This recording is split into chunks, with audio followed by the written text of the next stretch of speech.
Guardian down.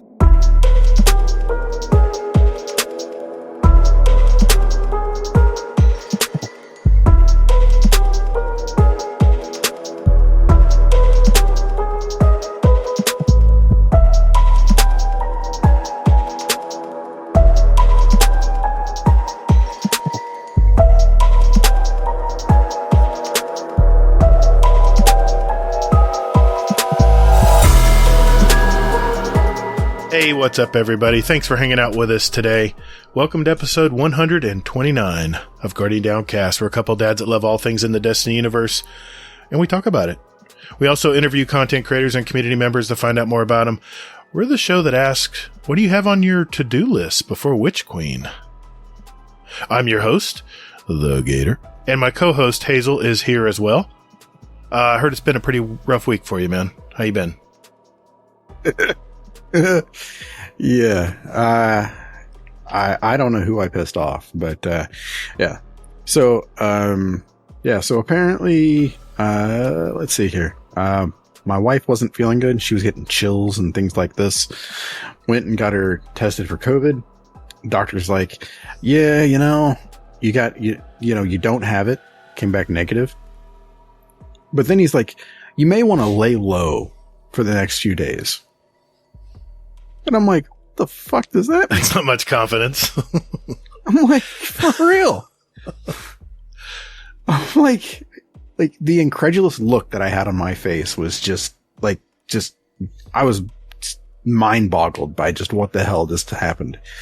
And then so today she actually started coming down with stuff. She had 102 degree temperature and just not feeling good. And I'm just like, oh my God. I was like I'm Mr. Monkey. Oh, that's right. He had to put up with and had help with his family and stuff like that. And then he ended up getting it. So yeah. I'm like, this is going to be my future, I'm sure. Oh no. So, and then last night, I set up the GDC clan raid night, and Addie got something in her eye.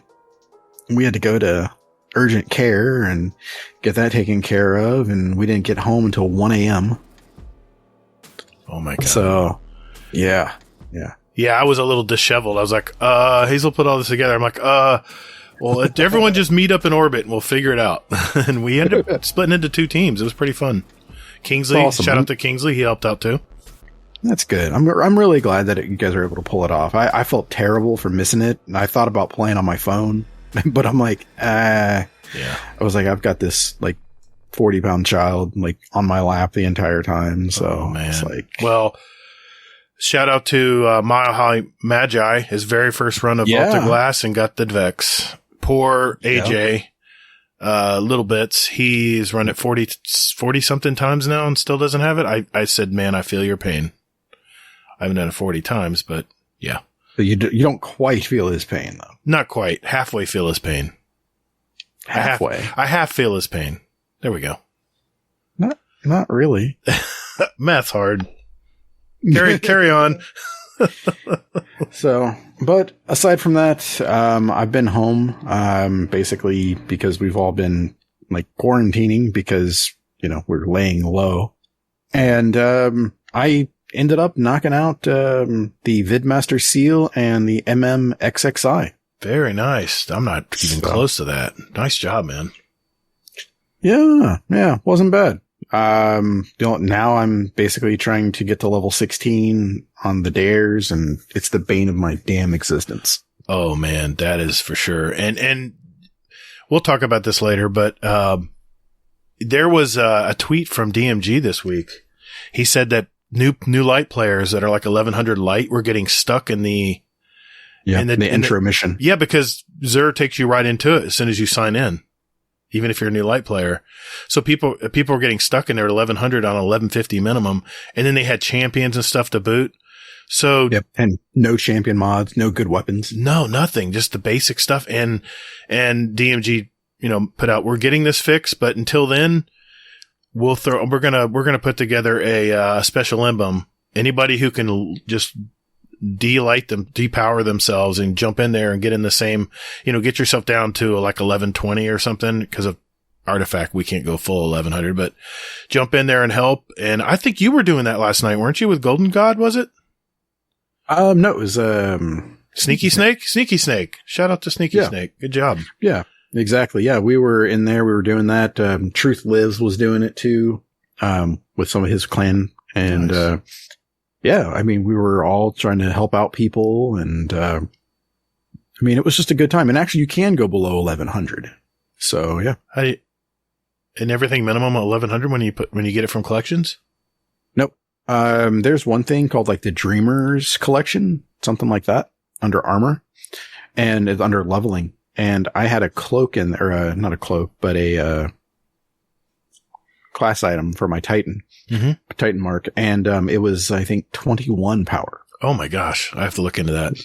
Yeah. So I was down to like 1027 or 1097, something like that. Well, yeah. And I had 1300, like weapons on. Right. But so all you do is once you load in, you just go ahead and switch your gear to your 1300 stuff. I noticed that.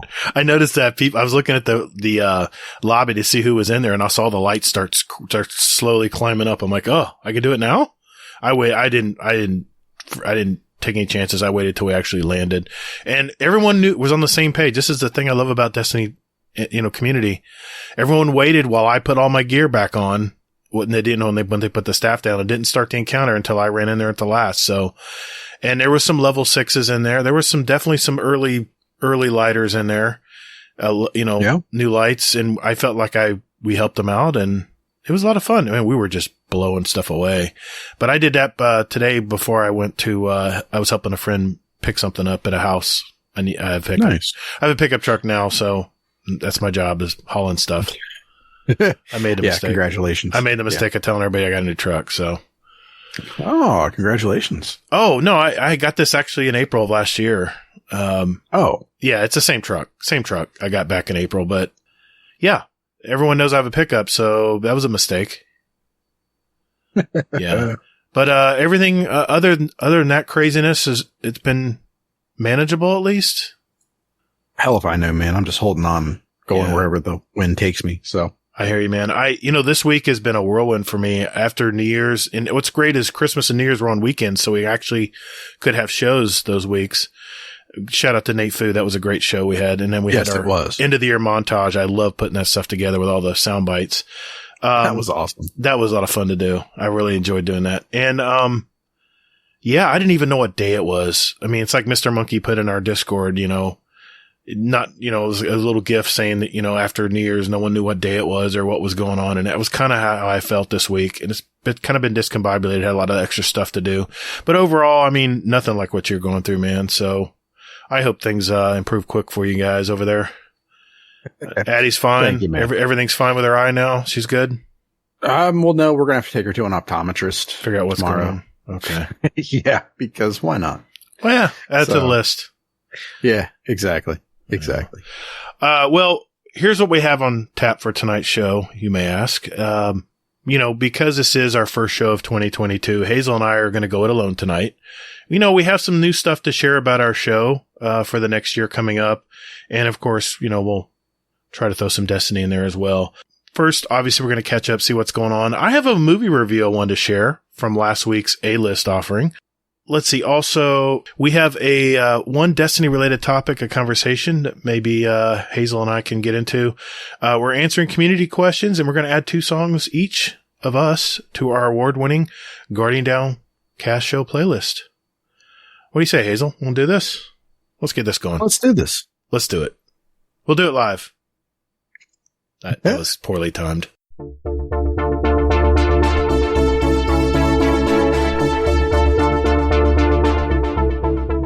Hey, thanks for listening to Guardian Downcast. You can find us on Twitter at Guardian_D_cast. Or, you can find us on Instagram at Guardian_Down_cast and see what picks our weekly guests want to share with you. Or Hazel, just visit our website at GuardianDowncast.com for all the contact information and where else you want to find us. And you can also play any past episodes you like in any order you like, right from your browser. Don't you or me, man. Anyway, so hey, Guardians. Check us out, and later, Guardians. Toddles. Hey, that's my line, man. Well, Mr. Hazelnut NT, we've been playing a lot of Destiny with our community this last week and over the holiday New Year. Did you guys do anything for New Year's this year, or I know you've been going through hell right now with certain things, but yeah, we didn't do much. We were trying to get Addie. Well, we were checking to see if she wanted to stay up late. And she was like all about it. Come like 4 o'clock in the evening. She's like, yeah, I'm staying up all night. And I was like, oh God, help us. But around 8 o'clock, I looked at it and she's like, yeah, she's like, I'm going to go upstairs. She's like, you're putting me to bed. All right. And I was like, oh, okay. Was the head bobbing? Was the head going up and down like she's fighting? No, not at all. Not at all. She was just like, no, I'm going to bed and you're putting me to bed. And I was like, oh, okay. So I went ahead and, walked her up the steps, and then she went to sleep and everything else. And then my wife and I went downstairs and I was like, the fuck was that? So, yeah. And then we ended up watching Cobra Kai. What do you think of that? What do you think of this season while we're talking about that? So I'm not done with it yet, because of things that are going on and me having to sleep downstairs and yeah, that's true. So, yeah, we're not done with it yet, but initial this show. Okay. I love this show. It is the year of nostalgia. But the thing is that this has been nostalgia for the other seasons as well. So this is just adding more to it and going deeper and giving it its own story. Right. So I really, truly love this show. I mean, it's just, I don't know. There's just moments where I just sit there and I just have this biggest smile on my face. Yeah. For me, the nostalgia's starting to wear off.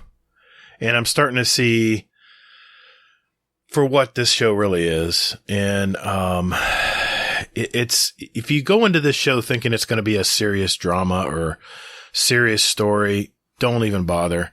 But because it's very, it's kind of a very basic show. You kind of know what's going to happen. And I did see the whole season, this whole season. No spoilers, but the ending was not what I expected. So good job. Good job there. I thought this was going to go right down the normal path that it normally does, and they threw a little curveball. So I like that. It's good. I mean, to me, the show is, you know right away that this is not a serious show. Right. It's not a comedy necessarily, but it's definitely not serious. If you went into it thinking it's serious, then, you got to change your expectations there. Yeah. Yeah, definitely. Anything else you've been watching between now and over the holidays? Anything we didn't mention from last show? Actually, yeah. One quick funny story for you is that Daisy was sitting between my wife and I when we were watching Cobra Kai. Uh-huh. And she was like leaning against me. And then I don't know when it was, but probably around 12 o'clock, she like looked up at me and like put her head on me. And I was like, oh, so I was rubbing her head and I gave her a kiss on the head. Uh-huh. And my wife like looked at me and she's like, it's midnight. And you give her a kiss. I'm like, exactly. I kissed the dog on midnight. So I was like, oh shit. It could have been worse. I used to be real excited about New Year's when I was younger, but as you get older, this isn't for everybody, but it's just not a big deal for us. And Florida, my God, everyone's lost their mind with fireworks on New Year's. Oh, New Year's Eve and New Year's Eve. Everyone's launching fireworks every night. And I feel like these people spent hundreds of dollars on fireworks. They're going to launch them all. And even New Year's Day, the day after, someone shot one at 9:30, and I'm like, okay, he got his full $100 worth. These were like huge mortar fireworks. We were walking our dogs at the same time they launched them, and my dogs were barking at the air. They didn't know what to think of this. We stayed home. We watched the movie. We basically cooked in. We cooked a nice meal together, and I bought her a new indoor grill. It's like a range. It's like I can't explain it. It's something that Ninja makes. It's like a convection grill. It's really crazy. But we cooked on the grill inside, if you could say, and had a nice wholesome meal. I think I had boneless chicken or something, but sat down, had a nice meal, and sat down and watched the show together. Right before, probably around, I don't know, 2 hours before midnight. And we watched the show, the Sesame Street. Have you seen this? The Sesame Street documentary that's on HBO? No, not in the least. It's really good. It talks about these people who lived Sesame Street and how it all started. And, it talked about Henson and Frank Oz, which I don't know if you knew this. I'm sure you know this as a Star Wars guy. He actually is the one who was the voice and puppeteer of Yoda. Yeah. He was actually let's just say Ernie. Ernie was, Bert and Ernie. Everyone knows Bert and Ernie from when they grew up watching Sesame Street. Ernie was Jim Henson, and Bert was Frank Oz. And these two were inseparable. And it just talks about their relationship, how they did everything together. And these people lived on this set, dude. I'm talking people would sleep there. They love this show so much, and how it affected children and how it was such a positive hit for kids, especially inner city kids that, it was all built on the inner city streets, right? So, yeah. And they had a lot of, they talked about how it progressed over the years and all the different characters, and they had, cordial interviews with each of them that were still alive. Really good show. So we watched that. It was just enough time. And then my wife zonked out before midnight. So I went in and woke her up and kissed her on New Year's Day officially. That was our New Year's pretty much. So, nice. That's awesome, man. Yeah. Yeah. Pretty simple. Yeah. One thing I did want to say is, a while back I mentioned that I liked the show MI6. Or Spooks, in the UK is what they call it. And, Mr. Monkey messaged me and he's like, if you like that show, you should check out, this one. And, so the thing that I liked about that show, Spooks, is that it, was about basically these, special agents, basically. It's like kind of like the FBI for Britain. And they would go out and they would do things. And in the first episode, you're kind of getting used to all these characters and everything else. And you get used to this one character and all of a sudden they die. And it's like, oh, wow. Okay. And then throughout the rest of the series, they don't hesitate to kill off a main character, like a named famous person. They don't hesitate to kill off anybody. So it's like this nothing is sacred kind of thing. So I said that, and Mr. Monkey recommended a show called Line of Duty to me. And the first season has Lenny James, who's actually the voice of Lord Shax. Really? That's good. That's cool. Yeah. So I was like, okay, cool, I'll watch it. So I've watched the entire first season, second season, third season, and now I'm in the midst of the fourth season, and I just can't get enough of this. I mean, every season, except for the first one, is 6 episodes long, and they're about maybe 45 minutes to an hour. Wow.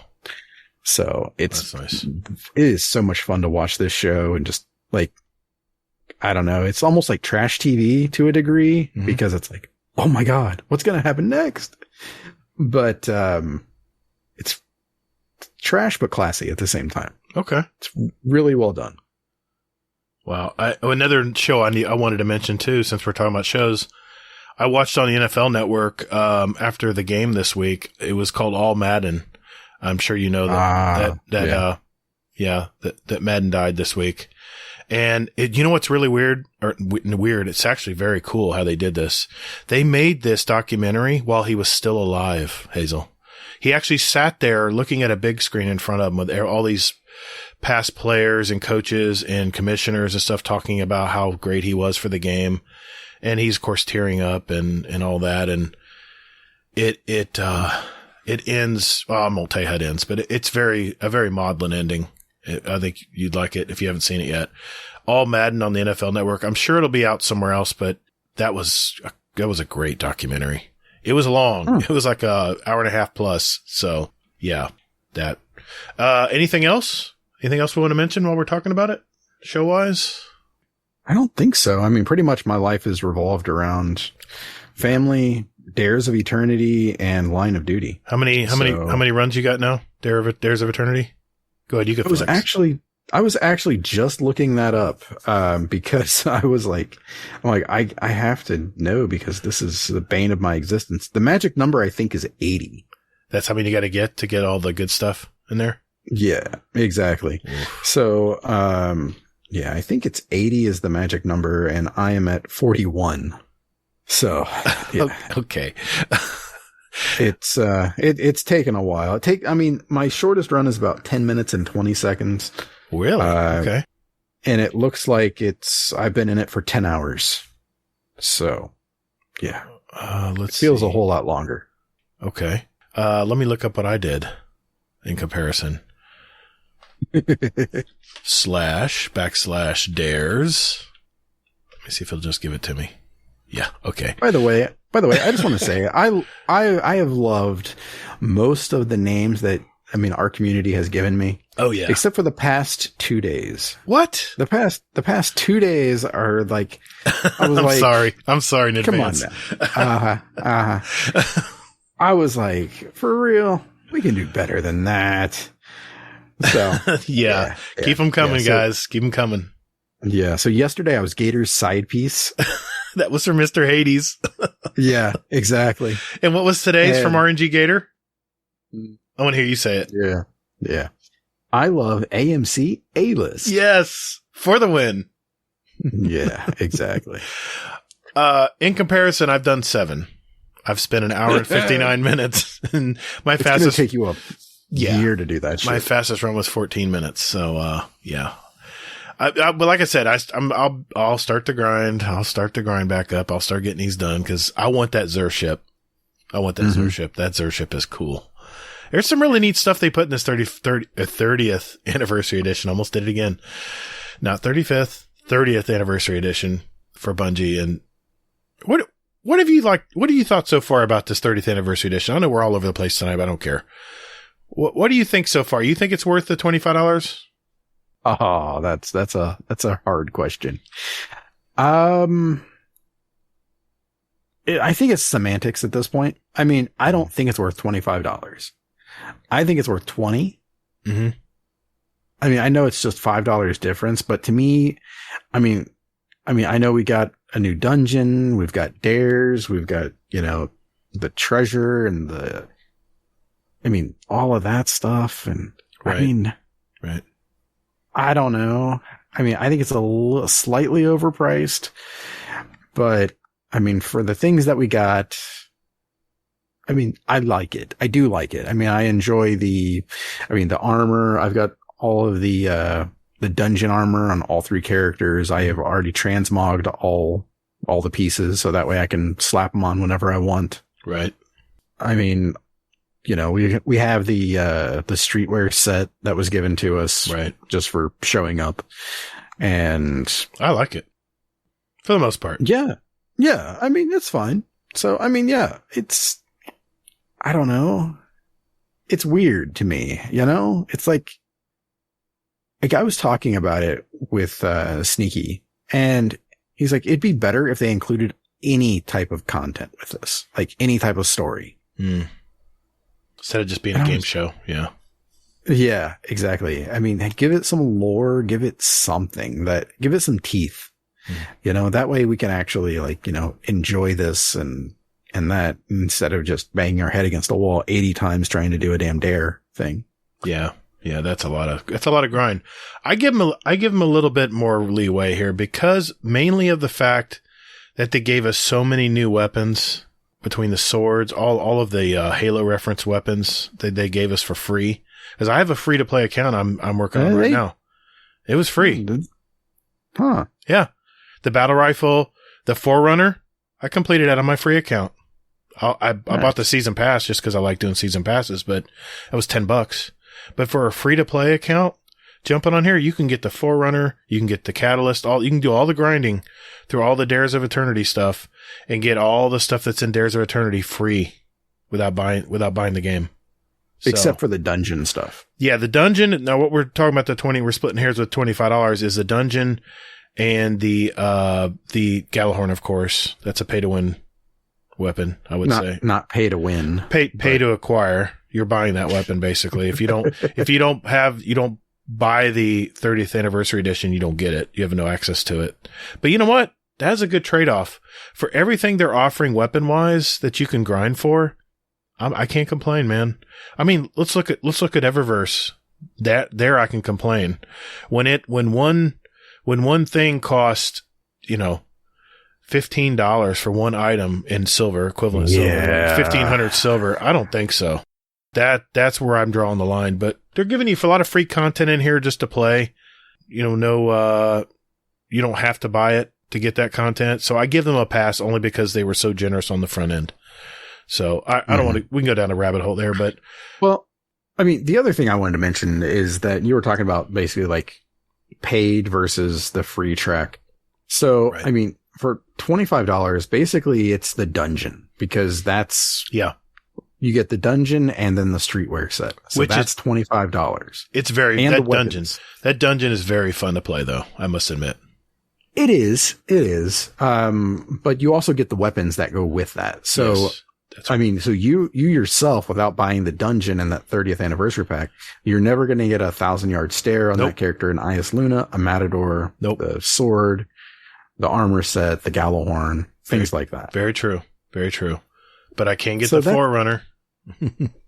Yeah, which I mean, I would say is pretty much just as good as anything else. Yeah. So, I mean, I don't know. It's just a hard thing where I'm like looking back on it now. I'm like, I thought that like dares, like to do those, you had to have the 30th anniversary pack, but no. Yeah.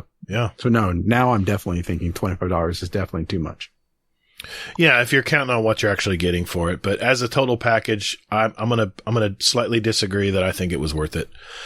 It's a small point. What do you mean the package?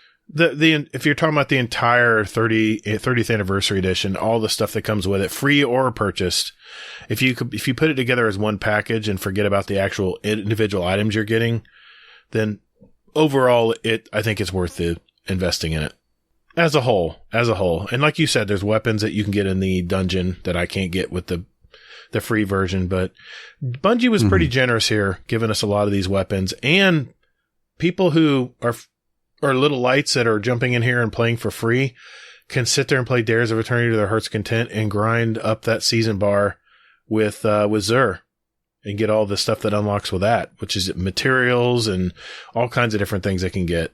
The catalyst for Forerunner, which I don't have yet. But well, you have to get to level 16 for that. Yeah, I think 13. It's going to take a while. I think I'm level 5 or 6, maybe. Yeah, it's going to be a while. All right. I was just curious what you thought there. I did have one movie review I wanted to share before we move on with my AMC Stubbs A-list. I need to check that out. Elmer Fudd. Great program. What's that? It is Elmer Fudd explained it so well last week. Okay. I'll spare everybody. I did see a movie called American Underdog. This was basically the Kurt Warner story. If you're too young to know, Kurt Warner was an MVP Super Bowl champion quarterback. And, I don't know if you know who Kurt Warner is. Me myself? He played in the Super Bowl for the St. Louis Rams. But what's more crazy about this man is the crazy story of how he became an NFL MVP. I don't know, to me, it's a story you have to see to believe. And I'm glad I watched this movie. It's not a flashy movie. It's a very, it's a drama. It's very, there's no action scenes or anything like that you expect from it, but it's full of story. And more importantly, it's full of hope and kind of the human spirit type stuff that they throw out there. Rotten Tomatoes scores it at 74 critics. 98% of the audience loves this movie, which like I said, exemplifies how much this movie really connects with people.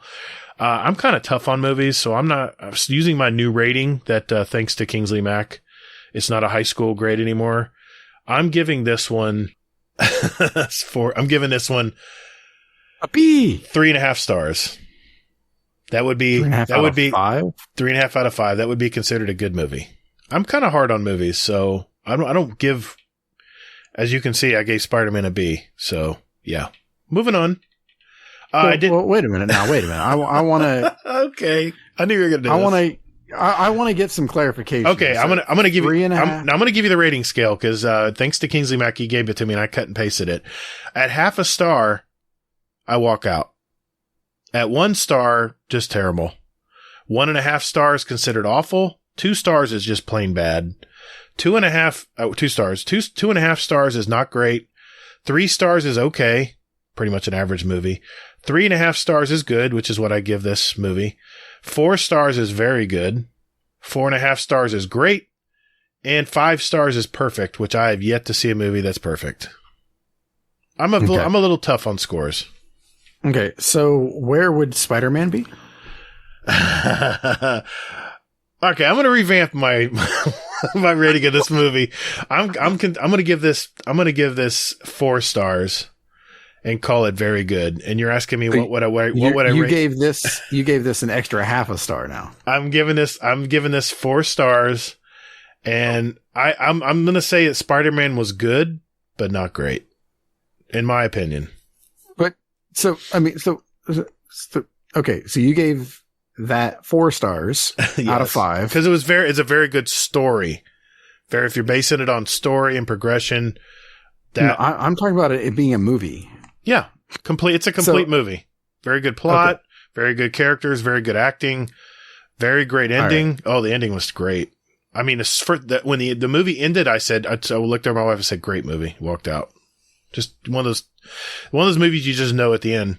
They did this really well.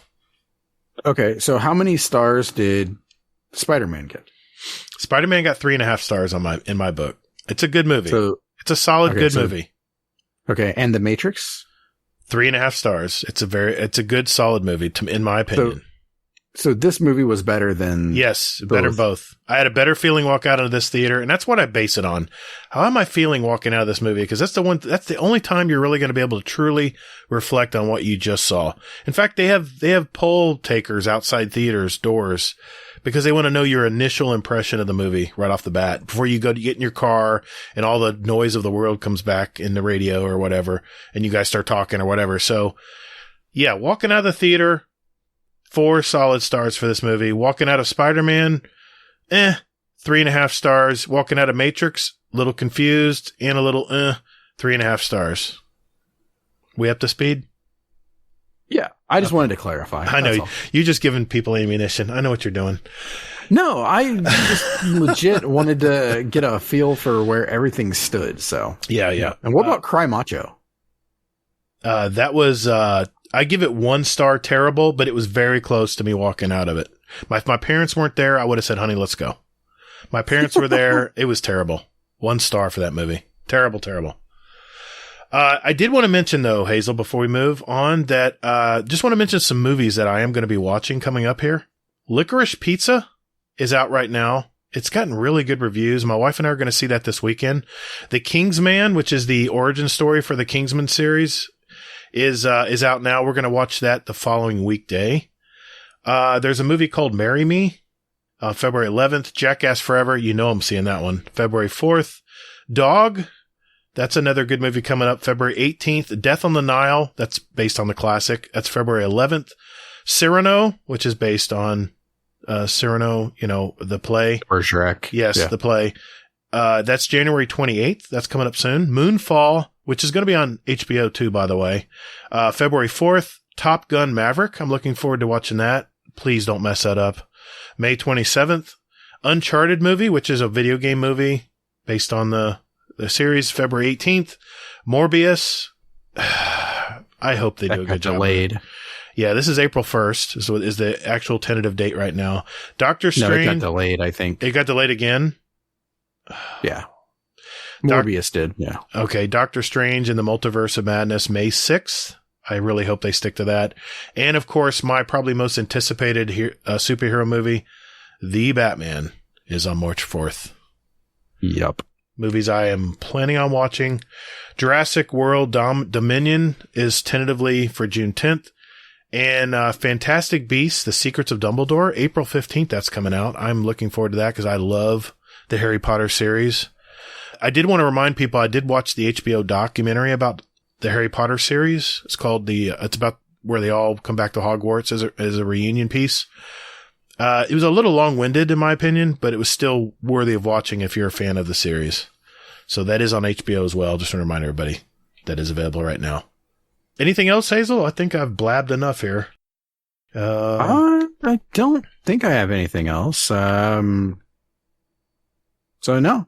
Okay. All right. We'll be right back.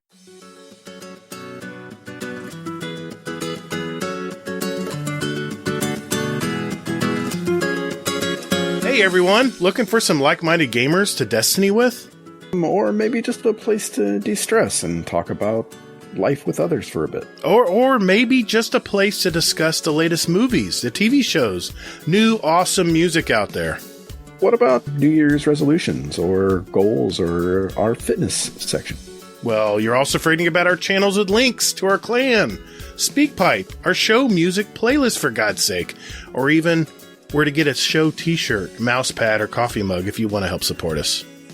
Wow, you're not just a Bungie shill, you're a Guardian Downcast shill, huh? So, man, you must be forgetting also about the podcast questions channel, where listeners can put in their own questions for us. And Hazel, our show feedback channel, where listeners can talk about our past podcast. And our... Stop. This shameless plug has gone on long enough. I'm going to put a fork in it. Everybody, just go to the GDC Discord community link in our weekly show notes, where you can see the invite there. Just visit us at guardiandowncast.com. That invite link there will never expire, so just go there too. And later, Guardian. Oh my God, just stop. What? What did I do? You're so excited. I'm excited, man. What, Just bring it, just bring it down. All right, whatever, man. Okay, jeez. Lay off the coffee. What a downer. All right, boys and girls, the next thing we want to talk about, since there is no TWAB this week, thank you, Bungie. DMG was kind of tongue-in-cheek in it this week in his Twitter post. A lot of podcasts have been talking about this year in review, kind of looking back at all the seasons and this Beyond Light expansion. And Hazel and I got to talking, and we said, you know what? Let's do this. Let's name one thing we really liked about Beyond Light and the seasons, and we can be specific or vague. And one thing we hope that they'll improve on going into Witch Queen. And Hazel, let's go to you first, man. What are your thoughts on this?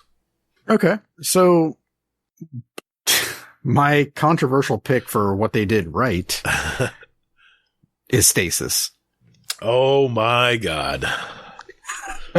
Wait a minute. I got to get the soundbite for that. It's the damn ice show. I'm serious, man. I mean, I loved Stasis. I loved everything about it. I mean, for real, I enjoyed the power fantasy that it gave. I understand, it was hell on earth and PvP and everything else, and overpowered for probably damn near a year. But it was fun as shit to use. And if you didn't use it and you complained about it and everything else, you were that type of person, that's on you. I mean, pure and simple. So, it was just great. Okay. I'm biting my tongue. What? I'm not biting my tongue. I'm fine. I'm letting you talk. Well, no, it was, okay. So what made it great was, the fact that they were willing to do this and take a gamble.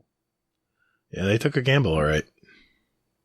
And I think to a degree, that they don't want another year like they had this year, where basically people are like, Stasis. So, I think that the next one is going to come out and it's going to be completely underpowered, and then they're going to have to tweak it up. I don't think it's going to come out of the box and be good. Let me ask you this. Do you think because of the reception of Stasis that they're going to be a little hesitant to offer Decay or something else type of energy? Well, no, that's the reason why I say, Decay is one of those things that I think everybody assumes is coming into the game. Right. So if we use that as an example, then I think that it's going to be like completely underpowered. It's going to do less damage than Thorn. That's what you just said. Sorry. Yeah, I got you. Yeah. No, that's the reason why I say it is I think that it's going to do less damage than Thorn unless you really truly, but like spec into it. You don't think in Bungie style they're going to come out hot with it so people will adopt it first? Hell no. Wow, really? Okay. No, man, come on. Do you think they are? I don't know. I think Bungie wants people to grasp and accept, or at least try the news. I mean, once they hear people say, "Oh, it's melting people in Crucible," I mean, I think they're going to want to generate some interest. I mean, if it comes out and it's just like, people just stick to what they're comfortable using, which is Voidwalker for me. So I think they have to come out at least a little hot, at least in some areas. No? Nope. I doubt it, man. I mean, just, you have to think about it in terms of what Bungie had to put up with for this entire year. You know, they had to put up with people talking mass shit all year that stasis is ruining my life. I'm leaving the game. I'm a popular streamer. And I mean, that's it right there. I mean, that's what they put up with for an entire year. Mm-hmm. I hear you. So, I mean, I have a feeling it's going to come out neutered and then they're going to have to fix it from there and then raise it up. Pump it up. Gotcha. So, what about you, man? Okay. One thing that I loved that they did this on all of these seasons and Beyond Light. I have to go the Crucible, man. I love that they've done the latest sandbox changes in the Crucible where they've nerfed abilities and super generation, and it's become more of a build-based game and more of a weapon-based game. I've said in the past that I wish they would come out with just a playlist in Crucible where there's no abilities, no grenades, no powered melees, just guns. Just like a lot of shooters out there, it's just guns. All right, yeah, some of them have grenades, I get it. But make it just all about getting your weapon skill and your aiming skills down. I think people would populate that a lot. I really do. It would bring me, that's for sure. I love that. We will see. Yeah, and I think this was a great change. I think the fact that they've increased the spawn timers just a few seconds, that keeps people from spawning in too quickly and getting killed by the same damn super that they got killed that put them there to begin with. That's eliminated a lot of those seventh column medals that people can get. So those may be a little harder now to get. And but I just love the fact that it's more based on gun. And super generation is based on not only what damage you do or how much you engage in the battle, not just sit back in a map and let it passively just build up, especially like in something like Trials or Comp. But any damage you take, you get rewarded with super energy. I love that that was a genius. I didn't even think of that. So that was a very good move on Destiny's part. I'm glad that they incorporated making people active, not passive. I can still remember the artifact, what was that artifact in the Iron Lords in Destiny 1 that where it would make your super build faster, especially if you were near other people. Galeon? Was it Galeon? I'm trying to remember. Anyway, don't quote me on that. But there was an artifact in the Iron Lords DLC from Destiny 1 where people would just sit in the back of the maps together and ramp up their super ability. That was Scory. Scory's Harmony. Scory's Harmony. Yeah, there it is. Thanks. I knew you'd find it. So yeah. No, I just remembered it. I was like, oh, the one that everybody was sitting in the back of the map for. You know what? I really wish they'd bring Galeon back because Galeon's, I can't remember what the full name of it was, but it was an artifact that gave you third eye for everything. I love third eye.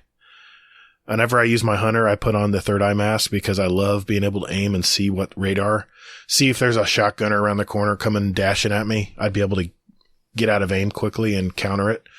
I just love that perk. And, I really wish they brought something like that back, even in maybe an armor mod or something. I don't know. Wishful thinking.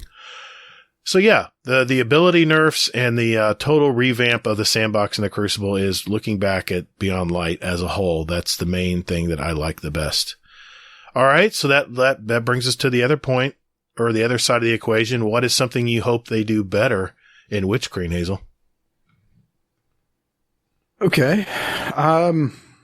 Something that they're not, something that I hope they do better at that they're not going to do better at. I already know this. Okay. It's going to be the seasonal model, regarding like the seasonal activities. I mean, I don't think that there's been one that maybe whatchamacallit, You're talking about overrides. Okay. I was thinking something else. See, so what I mean is like, they're all just so damn repetitive. And I just want something, give it some variety. You know, the one thing I love about Returnal, I don't know if everybody knows it, but I'm actually playing a different video game. I know. Easy's falling out of his chair. I love about Returnal is it's computer generated. It's randomly generated. Every room you go in and whatever boss you fight, it's never the same. It's randomly generated. As soon as you enter that new room, it randomly generates a new enemy environment. So I wish they would do that with these repeatable activities. They do, have different bosses, right? They rotate those a little, but it'd be nice if they had more randomization where it would keep things interesting. You'd agree with that? Yeah. Well, yeah. Maybe I know it's more work, but give like maybe 2 or 3 different versions of this. So that way people can be like, oh, okay, it's some variety. And then, inevitably there's going to be one people are going to like flock to versus another. Sure. But it's just, I despise running Dares of Eternity right now. I'm in here right now and I'm just. It's so boring you don't even have to focus on it. Yeah. You're just going through the motions. Exactly. And it's just terrible. I played with the sound off. Didn't need any sound. Yeah. I'm hating my life right now. So. But you're getting them done. You're getting closer to that ship. Yeah, exactly. I need my 80. I'm getting there eventually. And, I just want some variety. There was Overrise, there was Battlegrounds, which were abysmal. What was the other ones? The hunts, the Wrathborn hunts. Those were terrible, but those were at least quick. Yeah, they were quick, but they were very boring. I used to farm them a lot, and I still farmed them for that essence that you had to get to make cookies and stuff. But other than that, yeah, those failed pretty quickly for me. Yeah, exactly, right? Yeah. The 6 main activities definitely, and okay, let's just say there's a certain activity everyone loved and everyone hoped that they got. You just mentioned that. Well, that's when Bungie needs to step in and say, what did you like about this level? What is it about this level that you liked over the other levels? That's where they can get some good feedback and make levels more like that. Maybe there's too open an area over here. Or maybe it's too annoying. These snipers over here shoot you too much or something. It's annoying. But you know what? Here's the thing, Hazel. Destiny and Bungie has already experimented with randomly generated environments. Remember where? The Infinite Forest. Yeah, exactly. So I think it's there. I think they already have it in their arsenal that they can do it. But will they? I don't know. Yeah, exactly. I don't know. I really, truly don't. But if you remember, they were all like hyping it up. Like this is going to be like something really good and everything else. And then they never did anything else with it. Right. Well, maybe the Halloween events, but yeah. Well, going to the one thing that I hope they improve on going into Witch Queen, and this was a major discussion. In fact, we broke out into an individual thread in our Discord. And the question I asked in this thread was, why does guided games seemingly not work? And I stated one of my reasons I didn't really do it too much is if we were short a fire team member and we would never even think of using it, is there was no incentive for the Sherpas. There was no incentive for us to do it other than an emblem that had a tracker on it that told you how many people you Sherpa'd. I mean, that's, I do, as I mentioned in the earlier shows, I love emblems. I love expressing myself as unique. That's kind of the thing I love about, I was talking about this on the Guardian Hub tonight. I really want Destiny to drill down on individuality and creativity. I talked about on their podcast how in Battlefield, our clan would make our own clan emblem, and you could paste it on all your equipment that you were using, all your guns you were using. Someone picked up a gun that you used, they'd see your clan name on the gun. And I'm not talking about little trinkets and little crap that hangs off of your gun. I think that's stupid. What's that got to do with a gun? Having some kind of keychain hanging off of it. That's just dumb. That's just a money grab. It's just my opinion, but if Bungie can figure out how to customize the banners to track certain individual goals or certain individual stuff instead of the broad-based stuff they have now, or create clan emblems or create anything that someone can make an emblem maker, a simple emblem maker, make something out. I made Gatr emblems and stuff that I would put on, and I'd have different accounts. I'd put different kinds of Gators on. It was so much fun to do. It took a lot of time to do, but it kept me engaged with the game. There were a few people that chimed in here. I just wanted to share it real quick. Looking over here, Dull Valor, this is sharp. The question he asked is, how do you communicate with them? Is there some kind of game chat that kicks in where you can actually start talking with them? I don't know. I haven't used guided games lately. Listeners, you tell us in our show feedback segment. Have you worked and tried guided games? Have you been able to have any effect having people join game chat? Or like when we ran it, the person 9 times out of 10 didn't have a mic, didn't want to talk, didn't try to connect, didn't try to join our party, nothing. They would just wave at us with an person. That's on the person, because it says in there that you need a mic to do this. Well, you're right. But like I said, it's not required. In other words, if they don't have a mic plugged in, it's still going to let them into the party. And then, like you said, it's on the player. I get that part, but it was just something that Sharp mentioned in our, on our thing. And he said, Sharp also mentioned, similar to MMOs like World of Warcraft, he would lean more towards an in-game LFG over matchmaking for high-end content. Or at least, like I said, adding incentive to spend your time teaching someone mechanics on the high-end content, like a high-end raid. A Sherpa reward system would be cool and probably lead to more people wanting to teach those who haven't done in-game activities yet. And I'll admit, I was helping Mile High Magi, who has never done a Vault of Glass last night, and I was so happy for him that he was able to get that raid completed. Shout out to Kingsley Mackey was in there helping as well. AJ, little bits. My buddy Warcry was in there, and he'd only done one run, so he was fairly new to it as well. So he got another one done. Basically an ACL. Salt. Yes, basic salt. Basic salt. Just salt is what I was we just call him Salt. He's a good guy. He had run the raid several times. He knew what he was doing. Heck, he ran the relic for us.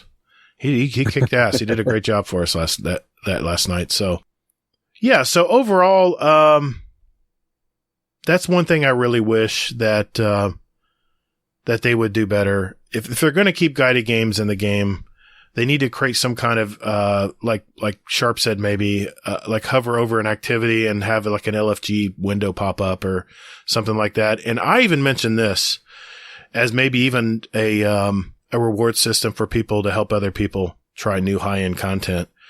Is like with Crucible, Gambit, hell, even Xur has a reward bar. Why not put embedded into the emblem, the guided games emblem that they give you? If you inspect that, it actually has a reward system, like a tier. So however many people you Sherpa, it builds up a bar and you get certain rewards for however many Sherpas you get. You can build it on XP or however way they decide. But that's just something I came up at the last minute. So, just my thoughts. I mean, I like that idea. I do. I think that the biggest issue is that it sounds to me that just because you don't use it, you think it's broken. Here's the thing, Hazel, to be honest, I used it about a year and a half ago. I used it right before I joined the Dad's Tales clan. It was with my old clan. We would be short a player and we go, okay, guided games tonight. So we go to the guided games, we pull people in, and we get some people in and we say, we're just curious, how long did you have to wait to get in with our team? He says, man, I've been waiting for 2 hours to get in this. We're like, 2 hours? You sat there in orbit for 2 hours? He goes, yep. And he actually had a mic and talked to us, by the way. And one thing that was mentioned in the Discord is maybe have it where you can at least farm materials or do some menial stuff that you can leave at any time. And, it'll give you like maybe when you go in, it puts you in a certain area, a certain region. Yeah. Cause think about it, Hazel, when you first start a brand new, DLC or brand new release for Bungie, they put you in a waiting room, right? You're you're number 10,000. And it'll be much smaller, obviously, because not as many people use it. But you'll say they'll give you a number. Say you're in the waiting list. You're number 362. And as people start finding teams, that number keeps dropping and keeps dropping. And then you realize, okay, I'm on number 5 now. I need to jump out of whatever I'm doing and sit back in orbit and get ready to connect. That would be a good way to do it. I mean, they've had these mechanics in the game, but it just depends if they incorporate or run with guided games, or maybe they have something altogether different that we don't even know about yet. But that's the one thing I hope that they improve on going into Witch Queen. Any other comments on this? I think that yes. I mean, it would be great if they made the improvements of, one, rewarding the people that are doing it, like the players who are like the, gotta give us a reward, man. We're gamers. The guide. No, they don't. They don't have to do anything technically. True. So, I also technically don't have to help anybody. That's on you. That's a choice that you make consciously. Then that's on Bungie then. No, it's not on Bungie. If you have to put you have to put a carrot out there, man. Think about it though. The carrot is, what did you say when Mile High got his feeling good? Yes. I knew you were going there. And Kingsley and his crew over there at the Guardian Hub, they Sherpa a lot of people, including some of our members. And I'm sure it's a really great feeling, but like Kingsley said last night, he goes, man, I'm tired of explaining stuff to people. You explain it. You explain it to people, and it has to be, I mean, he gets nothing out of this. He gets nothing other than another mark on how many runs he's done. Maybe that's enough. Yeah. Maybe that's enough, but I'm just saying, how do we improve this where more people engage in it? Of course, exactly. And it means the same thing like they did with the revamp of Crucible, Gambit, the strikes. Yes. I mean, it does make sense. I would like to see that happen. I just think that, I mean, I don't know. I don't think that I want to see the numbers. I do. I really, truly. Okay. Because I just don't think that it's as broken as you think it is. Just because you don't use it, I'm sure that there are a lot of teams out there that use it. You might be right, dude. I mean, I remember toward the end, getting closer to getting into the, I guess, year 2 of Destiny, we would actually, it was so bad, we would sit in orbit for 20 minutes, 30 minutes, waiting for someone to join from Guided Games, and it was really slow. Maybe it was just that night was bad, but from my experience then, trying to help someone out, we couldn't get anybody to join. So. Mm-hmm. Yeah, I remember that. I mean, it was the same thing for me. I mean, it was, I'm sure it was myself and Easy, and we were trying to find like a raid and everything else for Leviathan. Mm-hmm. And I mean, I think that we were like waiting for maybe I think we gave it like 10 minutes and we were like, okay, this is lame. We're not going to do this anymore. Just because, like you said, we're gamers. We want to be entertained. Yeah. So because we couldn't do anything, that's the reason why we bounced after only like 10 minutes. Yeah. It has to be a smoother interface. And unfortunately, that's one thing that Bungie has kind of flopped on. And I don't say a lot of bad things about Bungie and Destiny, because in my opinion, they've done very well. They've done a good job with this game. And I'm the shill of the show. I'm Gatr. Yes, you are. And Hazel's the realist. We get it.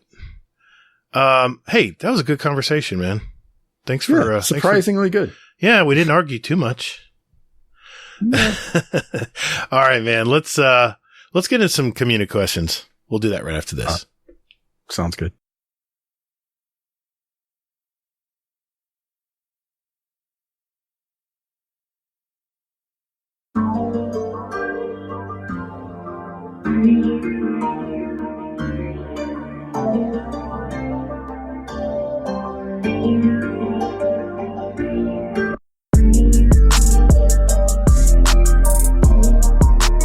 Hey Guardians, would you like to send us a question for the show? Well, there's 4 ways to do it. Number 1, join our Discord server. There's a join link in our show notes. We have some great gamers in there, by the way, and you can just lurk or hang out or jump right in and talk with us. There's also a channel labeled Podcast Questions where you can type in your question for the show. You can also email us at guardiandowncast@gmail.com, or we also tweet out almost every week about our upcoming show, guest, and you can respond there with your questions at guardian_d_cast is our Twitter handle. Finally, you can send us a voicemail with your questions at speakpipe.com/guardiandowncast. Remember, that's all one word. And we'll play it on the show for you guys. Speakpipe is honestly my favorite thing. But anyway, thank you for all you guys do, and toddles. And later, Guardian.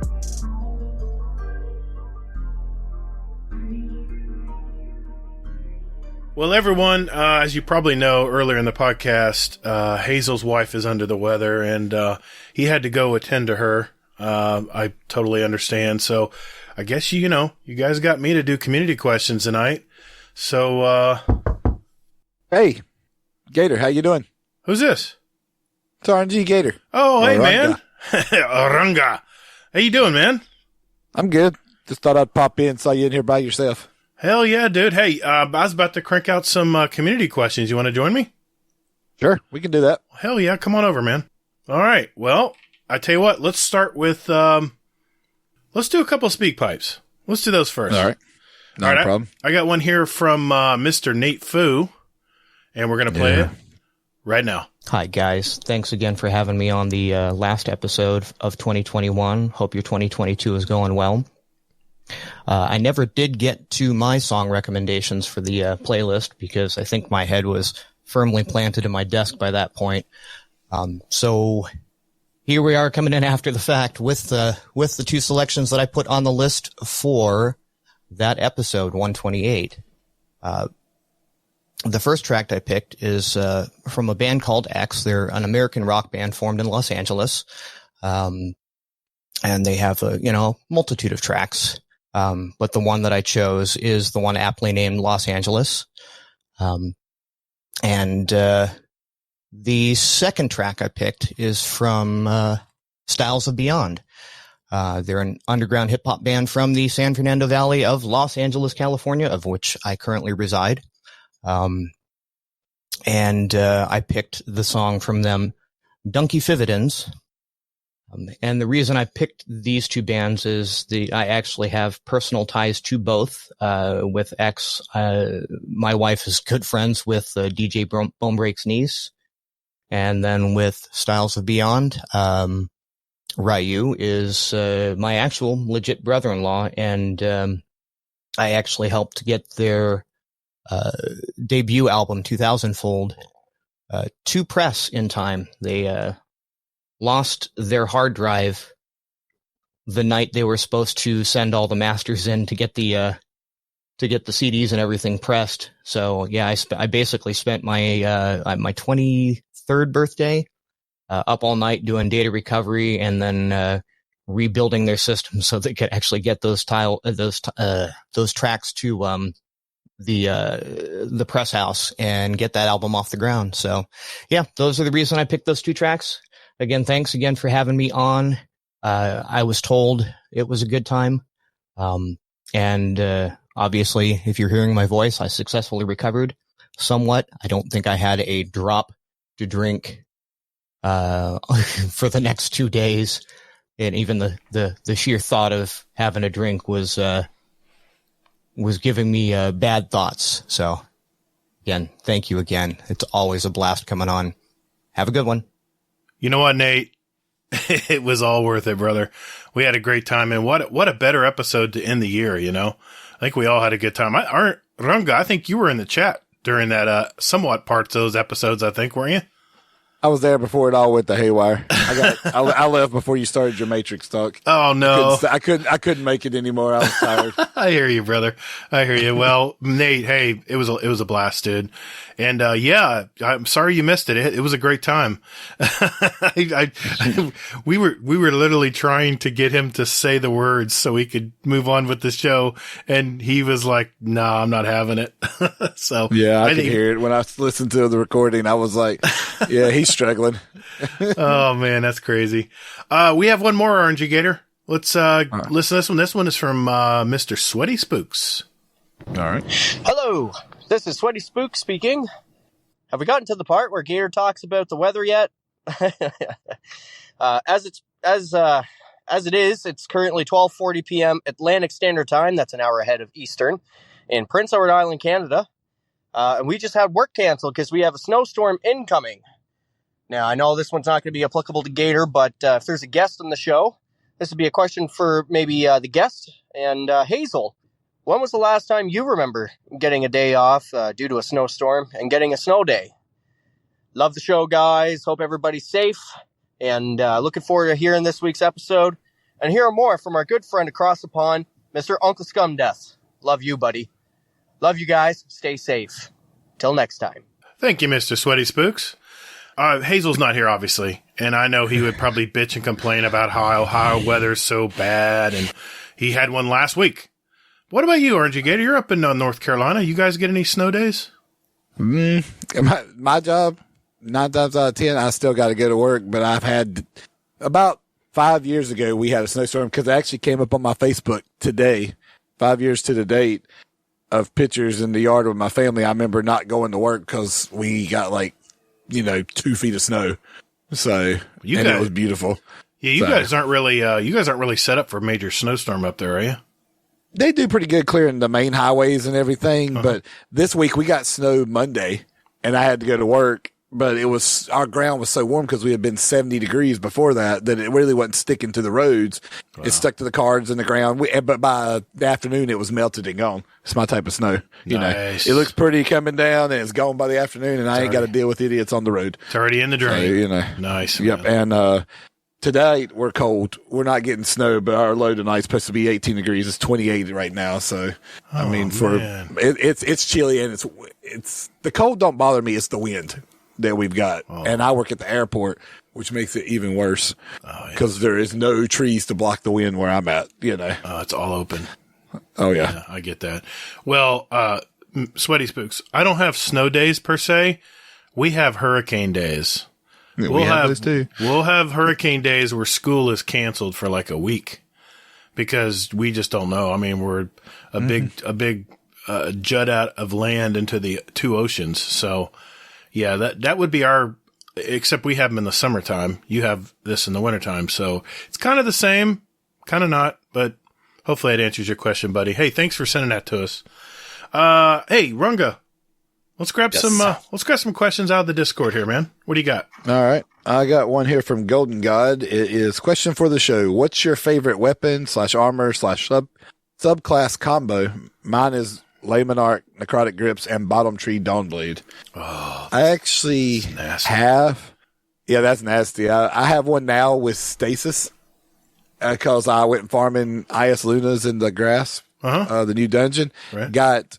I got multiple IS Lunas, but I've got one that's great for PvE with Stasis on a Titan. On a Warlock, it's fucking awesome on a Warlock. Nice. Excuse me. Sorry, I'm trying to stop saying that word. But on a Warlock, it's got Headstone, Unrelenting, Sure Shot. It's a great roll because if you build your Stasis just right with the right aspects and everything, when you get a headshot, it makes a crystal on the ground.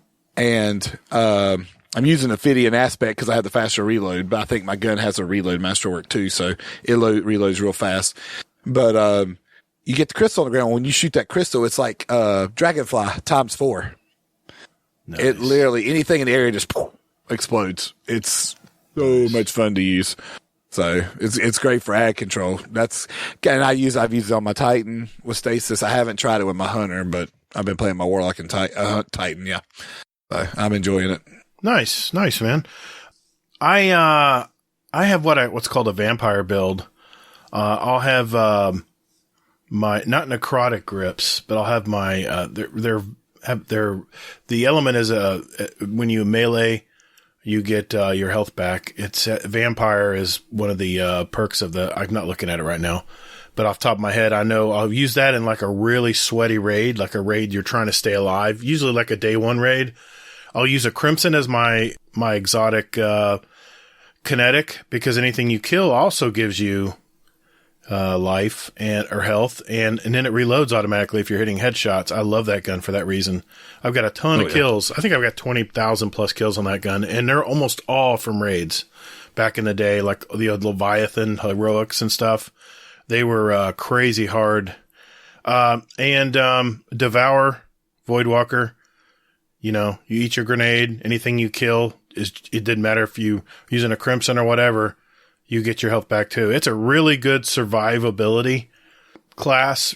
A Warlock. Warlock's my main, so that's what I would use in that. Good question. I'm gonna grab one from the vault here. One of our vaulted questions, what I call our legacy list. These are questions that are some of our community asked long ago, and because we can only pin 50 of them in our Discord, this is our overflow.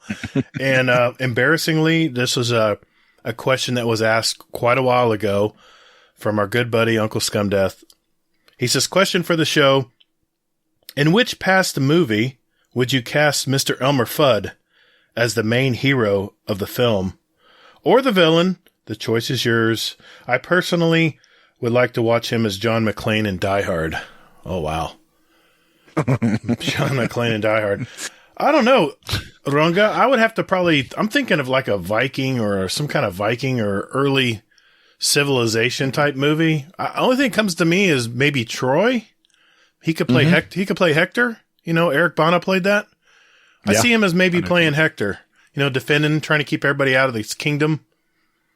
Yeah. The first thing that came to mind for me was an animated movie, How to Train Your Dragon, the dad, because he's got the big beard. He does. Big, long, brown, reddish beard, stoic. And then I've heard Bud do his, Scottish accent before and everything. I could just see him playing that character on stream. I could see him dressed with this Viking helmet on stream for like a Apex tournament or something, I could totally see that, man. Definitely. Good pick, man. That's a good one. I didn't even think of that. Okay. I'm going to grab one here from Hades. Question for the show. I know that other people died for good and lost family forever, but has anyone in the MCU been as effed over as Scott Lang was? Literally everything he did was so he could see his daughter grow up and be there for her, and then he goes and gets left in a time machine in a van for half a decade. You're our Marvel expert here, man. What do you think about that question? Yeah, he has kind of been screwed over, but I could put Captain America in there too. The man had to sacrifice his life, be frozen, miss the love of his life, grow old, never got to have anything with her. That's true. And get unfrozen to find out she's old, she's passed away, she's passed away. And then, by end game, he's asked to rewrite it so he can go finally have the life he always wanted, I would say he suffered a lot and he never aged, he's having to watch tons of friends pass away, he had it pretty bad too. Yeah, I gotta agree with that. Good point. That's a good point. Yeah.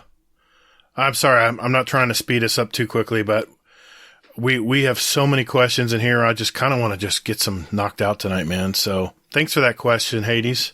I have one. Oh, your turn, man. Sorry. I got no. Sorry. I'm back. I'm back. Sorry, man. I can leave, if you don't. No. I did cutsies. Sorry. Yeah. Sorry. You know what? Go ahead. I will take this one right for short. It said, Trials is back. And for one, And I, for one, very much missed it. What's the one thing you'd miss in Destiny if it disappeared for a week? Oh, I don't have one on top of my head, but I'm going to throw one at you. You probably missed Iron Banner if it disappeared. man, you read my mind. For a while. I just have a strange feeling that's where you'd go. It's, of course, my answer, because it's a week-long Crucible event where you can get some badass rolls and guns. And these guns are all pretty decent. I mean, the Iron Banner weapons they're offering right now, between the sniper rifle and the fast-firing pulse rifle, there's a lot of deadly weapons in there. I tell you what I do is any of my lower light accounts that I make, I'll try to get them high enough, at least 1300, where I can jump in there and at least hold my own. I won't do as good as or sweaty as my main character, but it's always fun to challenge myself to jump in the Iron Banner and try to duke it out with all these guys that have max light, you know?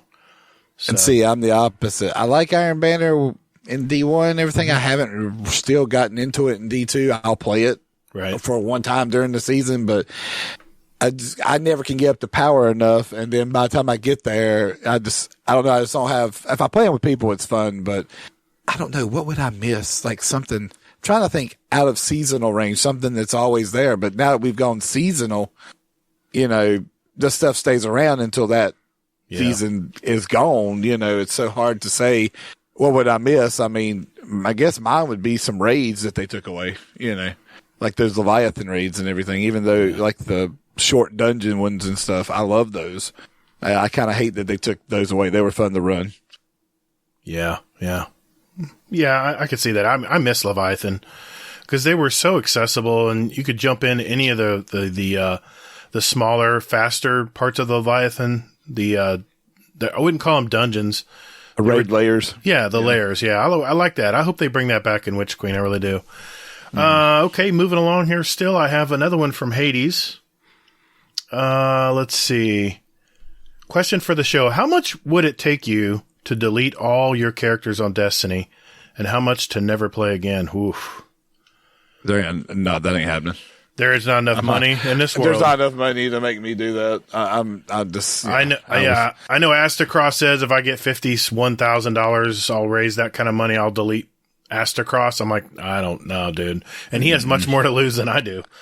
You'd have to look at me and say, "Here, I'm going to pay your house, your bills, you know, stuff you got that you're still paying on. You want to pay that? I might delete all my characters and start over for that, because then I wouldn't have those worries." But never play again. But never play again. No, there's no price for never playing again. If I tell you, if we Bungie would have to piss me off to never play again. Yeah. That's what would cost me never play again. Yeah, the game that they did something that just pissed me off. And Bungie, there's no way Bungie's going to give up that everlasting dollar. So, for me, it would be never to play again. You couldn't pay me enough. No. One time a little story here. I was playing on PC and I was using overlays, and they told you not to use overlays. This was back when they were with Blizzard on PC. Oh, yeah, I remember that. My God, man, that software caught anything you did to inject code into the game. And I remember I turned on, I was playing the beta, and I was using some new software, and I put on overlays by accident because I'm an idiot and I don't know what I'm doing. I just press the button and it hopefully, captures the gameplay. And the next day I log in and it says, hold on there, buddy. You're going to have to sit tight for a while because, and they didn't tell me how long I was banned. It was, dude, there was never so much a sinking feeling in my stomach knowing that. And of course I tried getting on PS4. I tried to get on my Xbox. It was an IP ban, dude. It was harsh. So, I, of course, complained like probably half the Destiny community back then did, because they were like me. They didn't know about overlays. And they reversed it this one time, and I'll swear I'll never put overlays in this game again. I don't care if you even allow it now. I'm not even going to take the chance. So, screen cap only. Got it, Bungie. Got you. Okay. So here's the question. When that happened, did you go play something else? No. I just sulked. I just sat there. I sat there and racked my brain because it's my daily thing, man. It's my hobby. It's like, okay, say you collect and and fly those model planes, at that little mini airport. I have buddies who'd do that. You spend all this time, you got all this money wrapped up into it, and then one day someone steals all of it and it's gone.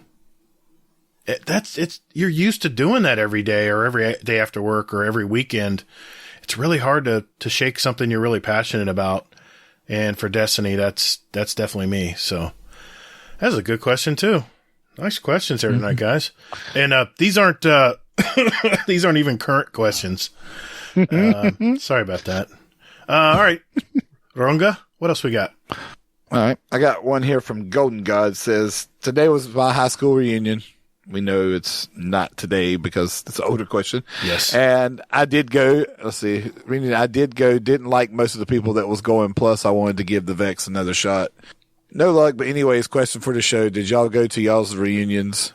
And did you have fun? If not, why? I have never been to one of my high school reunions because I just don't give a flying diddly squat to probably see half of those people. I got the ones I kept in touch with. We keep in touch. Other ways, I have no reason to go there and see any of those people. Hell, I don't know when the last time we had one. So I'm approaching my, wow, gee whiz, 35th. I've been out for 35th. I've been out for 20. I'm approaching my 30th or 35th, and 35th. 35th. And, yeah, I know. Don't laugh. No, I'm 26, I think, this year. Are you really? Now, I did go to my 10 year. 26. I went to my 10 year because I was still very close to a lot of my friends. Even from college, a lot of my friends didn't move away. In fact, I don't know if I've told you this from past shows. I'm sure you guys know Jeff Coffey he was my best friend in high school and junior high, what they call middle school now. And we were lifelong friends. And he doesn't live far from me, and he's never given up on his music dream. He was a lead singer for Chicago at one point when Peter Cetera left the group. And you should see the people he has pictures with. Foreigner was one he just sent me the other day. And we still keep in touch. In fact, I was listening to an old song in my playlist, and I have his number, and I texted it to him. I said, dude, you remember jamming to this song? And he sends me a video back of me playing my saxophone in band that his mother took. I'm like, where the hell did you find it? He goes, I got a lot more of those, buddy. And I said, my wife wants more because she saw it and just laughed. I was such a nerd, man. I was a brand nerd, man, and an athlete. It was really weird. But anyway, yeah. So I went to my 10th with my best buddy, Jeff. And yeah, it was okay. It was really nice. It was at a nice hotel downtown Orlando. A lot of fun. And then the 20th, 25th, I just lost touch. If it wasn't for Facebook, I probably would not even know what any of these people are doing still. But Facebook is the only reason I'm still on Facebook is just to see what my friends are doing from high school. Pretty much. And keep up with family. Yeah, exactly. Yep. Okay. We'll keep chugging along here. And the C Fluffy shoe collection. Oh, yeah, that's true. Yeah. That man has some beautiful shoes. Let's see. I got another one here from Sweaty Spooks. Question for the show. What's your quote fun PvP build that's typically off meta, but you still find it as a fun build? Lay Monarch plus Oathkeepers takes that spot for me. Well, what do you think, Runga? I ain't got an answer because you have to play PvP to have one. I haven't played PvP at all this season, except for maybe. Well, I mean, I guess I have played it, but it was early in the season, so I get on do PvE stuff, and kind of I've been dares is what's kind of been taking up for me right now. So yeah, I was running those today. Yeah, I don't have a fun PvP loadout. I don't play enough PvP to have one. Oh man, I used to use Telesto for sweaty matches, but they've nerfed the hell out of Telesto lately. So I would use that as my fun or trolley build with like a slow firing pulse rifle, or even maybe a Skaithlock or something like that would work. Yeah, I guess I could say one of my favorite ones. One's always a hand cannon. Now IS Luna's back. I've got some ones I'd like to try in PvP. I just haven't gone in. Yeah. But I like my Palindrome. I like my IS Luna. I loved using Graviton Lance in PvP when it was, because I would love it. You just sit there and get a group running around the corner and you headshot one, it popped them balls off of it and start hitting the other people come running up. You'd see, Oh yeah. I was like, oh my God. And I love the sound of that gun. I love the sound. It's one of my favorite. It's one of my favorite exotics, but it's such garbage, man. Yeah, I wish they would do something to that gun to bring it back. I mean, I really do. I love that weapon. Well, you know, when they buffed all the slow firing aggressive pulse rifles, I thought that gun would dominate the Crucible, and it never did. It just stayed there where it was, and it was just. That's why I like to pull it out every now and then, because it catches people by surprise. Because if you can catch them with it, they don't see it coming. Yeah. So that or Sunshot. I like Sunshot too. So. Now that's a gun I need to use that gun more, because that looks like hand fun. Cannons. And I would say a second option for me would be Cloud Strike. I know a lot of people use it for serious play, but I have not been able to get this sniper rifle steadied yet. It's kind of heavy and bulky for me. It's not real snappy. And I'm used to like my Adored. I'm used to very snappy, with snapshot sights. I'm used to that when I'm aiming, because that extra half second makes a world of difference when you're trying to get down range with a target, So, yeah, that'd be mine. All right, let's keep going, man. What else we got? All right. I got one here from Von Hammerbane. I don't know who that is actually, but one of our newer Discord members. Is that a newer one? Okay. When Savathun finally hatches, she's taking somebody out. Their money is on Saladin. Who's your money on? Saladin? Mine's on Mara. I seriously think something's going to happen to her. That's my.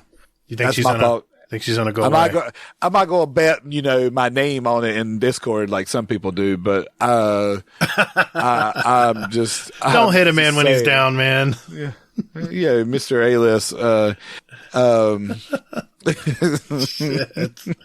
But I think it's her because I think she's too confident in herself. That's what I feel like. I feel like she thinks I'm going to do this and I'm going to take her out. We know you're not taking her out because we've seen the trailer for the new Witch Queen. God, if you say it the wrong way, you can say Witch Cream every time. I know. DCP does it all the time. Listen to him. I think it's Briar. Briar does it. He just runs with it. He don't care. Yeah, he don't care anymore. I got you. Yep. I can see her being taken out. I don't see Saladin. I don't see how it would be Saladin. I don't see where that's coming from. He's not playing anywhere in this story, so. He just probably doesn't like Saladin for some reason. Yeah, man, it's hard not to. Hey, that could be your and Hazel's new bet. Who, if anybody gets taken out, who will it be? Oh, interesting. Hazel was looking for something. There you go. So. Wow. Okay. I'll have to talk to Hazel. Maybe next show we'll decide if that's a worthy bet or not. I mean, we're getting into that. That's a great idea, man. We're going to be getting into the end of the season here soon. So yeah. I'd like to slam the door on Hazel on another bet. That's not too cheesy, is it? No, it's fine. I mean, I just took a shot at him for the name thing, Yeah. Okay. Well, I'm not going to say, because in case we do have a bet, I don't want to give him an answer. Yeah, you ain't got to answer that one. I just thought about that. Yeah. All right. Thanks for that. No, I'm about to mention that to Hazel and see if that might be our next wager before Witch Queen. It's great timing, dude. Good on you. Mm-hmm. Was that me or you? That was me. Okay. All right. Let's go with another one here. Let's go with, Will Breaker's Wielder. I think is this Joker? It's Joker. Okay. God, quit changing your name, Joker. Okay. What is your favorite location in Destiny 2 and why? Favorite location? Yep. I was looking. Yeah, and you can combine what is your favorite location in D1. Destiny 1. He said both of them. Yeah, both of them. He combined both of them. So. Oh yeah. The Destiny 1 and Destiny 2 favorite location and why? I'm trying to think D2 right now. D1s might take a minute. Well, I'll tell you what. I'll give you D1. Cosmodrome for me, because I used to just sit on the edge of the cliff, turn my game sound up, my environmental sound, everything, and just sit there and listen to the wind. I listen to even birds and stuff, crickets and stuff chirp. I was so enthralled with Destiny 1 when it came out. It was such a game changer for video games for me. I could just sit right on there on the edge, looking out on that nice, beautiful backdrop and just sit there. So I would say that would be my Destiny 1 favorite location because I spent a lot of time there. Does that give you time to think of something? I can say I love the Dreadnought. When Taken King came, I love the Dreadnought. That story when you met Oryx for the first time and that fire went down the floor and up the wall and opened the door in the dark and it was his Taken symbol. That was, I love playing that. That story beautiful. Was the replay story. I loved playing that story. Yeah. That was, I still remember that door filling up with fire and light. That's great. Yeah. So, okay. That covers Destiny 1. Destiny 2 now. Let's think here. Trying to think of what's disappeared, what's now. Well, I mean, you can include the disappeared planets too. Oh yeah, that's what I'm trying to think. Venus is a close second on Destiny 1 too, by the way. Yeah. On Destiny 1. Venus is fun. Yeah. I love the university in the middle. Oh yeah. Braytech, when you go through, yeah, that was beautiful. It was beautiful. Yeah, it was fun. Yeah, that's where you met the stranger. Exactly. Called you little light. Yep. Or called your ghost little light. Excuse me. Yep. Destiny 2. I guess I would have to say I like Nessus with the Vex waterfalls and stuff. It's really cool to look at sometimes. It's especially that one area where you have the public event, like where you come, that one strike on Nessus with the big site, with the big Minotaur at the end of it, that strike. If you start and go to the right. Not Arms Dealer. It's, what was it? I can't remember. See, we don't cheat like some podcasts. We don't have Google open and just start typing Google. If we don't know it, we don't know it. You could go up to the right and there's that lake down to your left. Yes. Up to the right is the waterfall. Yeah. All that. That's just fun to look at. That big spiral you could run up and just inside there. That's just a beautiful area. I like Nessus. I mean, Europa could be a close second, It was beautiful and the change in weather. I like it too. So I would say all of the Lost Sectors are my favorite place because I love the Lost Sectors. I think that's one triumph with Destiny 2 versus Destiny 1. The Lost Sectors are just beautiful. It is a world within a world, and I could pick any of them, and I'd still have great things to say about each and every one of them. There might be a couple out there that I'm like, all right, Bungie, you kind of cut corners on this one. But my God, when you go in the EDZ and you jump down on some of these Lost Sectors, and it's just like little ponds and green tufts of grass and little islands that you're jumping on boulders to get across ponds and lakes or water areas, and you do have waterfalls too. I mean, it's just beautiful, man. That's why I love running Lost Sectors because they're so beautiful to look at. And of course, you're totally isolated. You're by yourself. No one else is, you despawn, so no one can follow you in. Yeah, no one follows you in. It's just you and Destiny. Yeah, that would be my answer. I guess the Ori, if you were to tell me, I guess the Ori would be on Nessus would be my favorite, but there's so many good ones. The Inverted Spire. That was the name of it. Yeah, that's it. Yep. Good call. I didn't look at it. I did not Google it. I promise. Well, we don't cheat. We either know it or we don't. Yeah. These other podcasts looking up stuff. Okay. That was me. So it's you. I'm watching our clock here. Let's keep going, man. We're on a roll here. Hell, if me and you could do this faster, and me and Hazel, I might have you back every week, man. Don't give Hazel any ideas. Let's see. Question for the show. You're going to have me back for questions, and you're going to have Kingsley's wife back for the speed runs. I don't know if she can. She couldn't commit to that. We already looked at that. No, she couldn't. No. Probably not. But let's see here. Question for the show. What's the most people you have?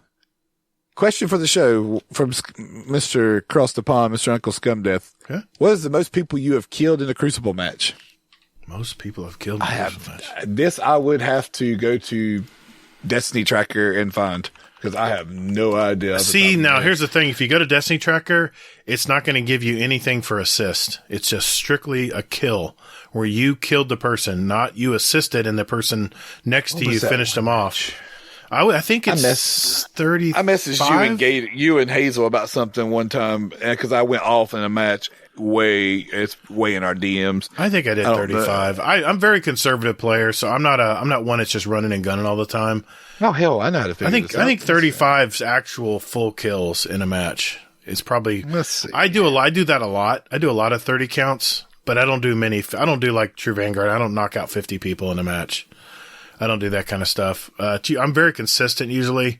I'm usually between 23 and 33 kills a game usually. Just go do /PVP in the Destiny stats. Mine's 39. Okay, I'll look it up real quick. Yep. I mean, I'm not saying if that's kills or assists, how they factor it in, but it says most kills in a game, 39. Let's see. Loading Takes data. a minute to load. Yeah, that's a lot of information. 34.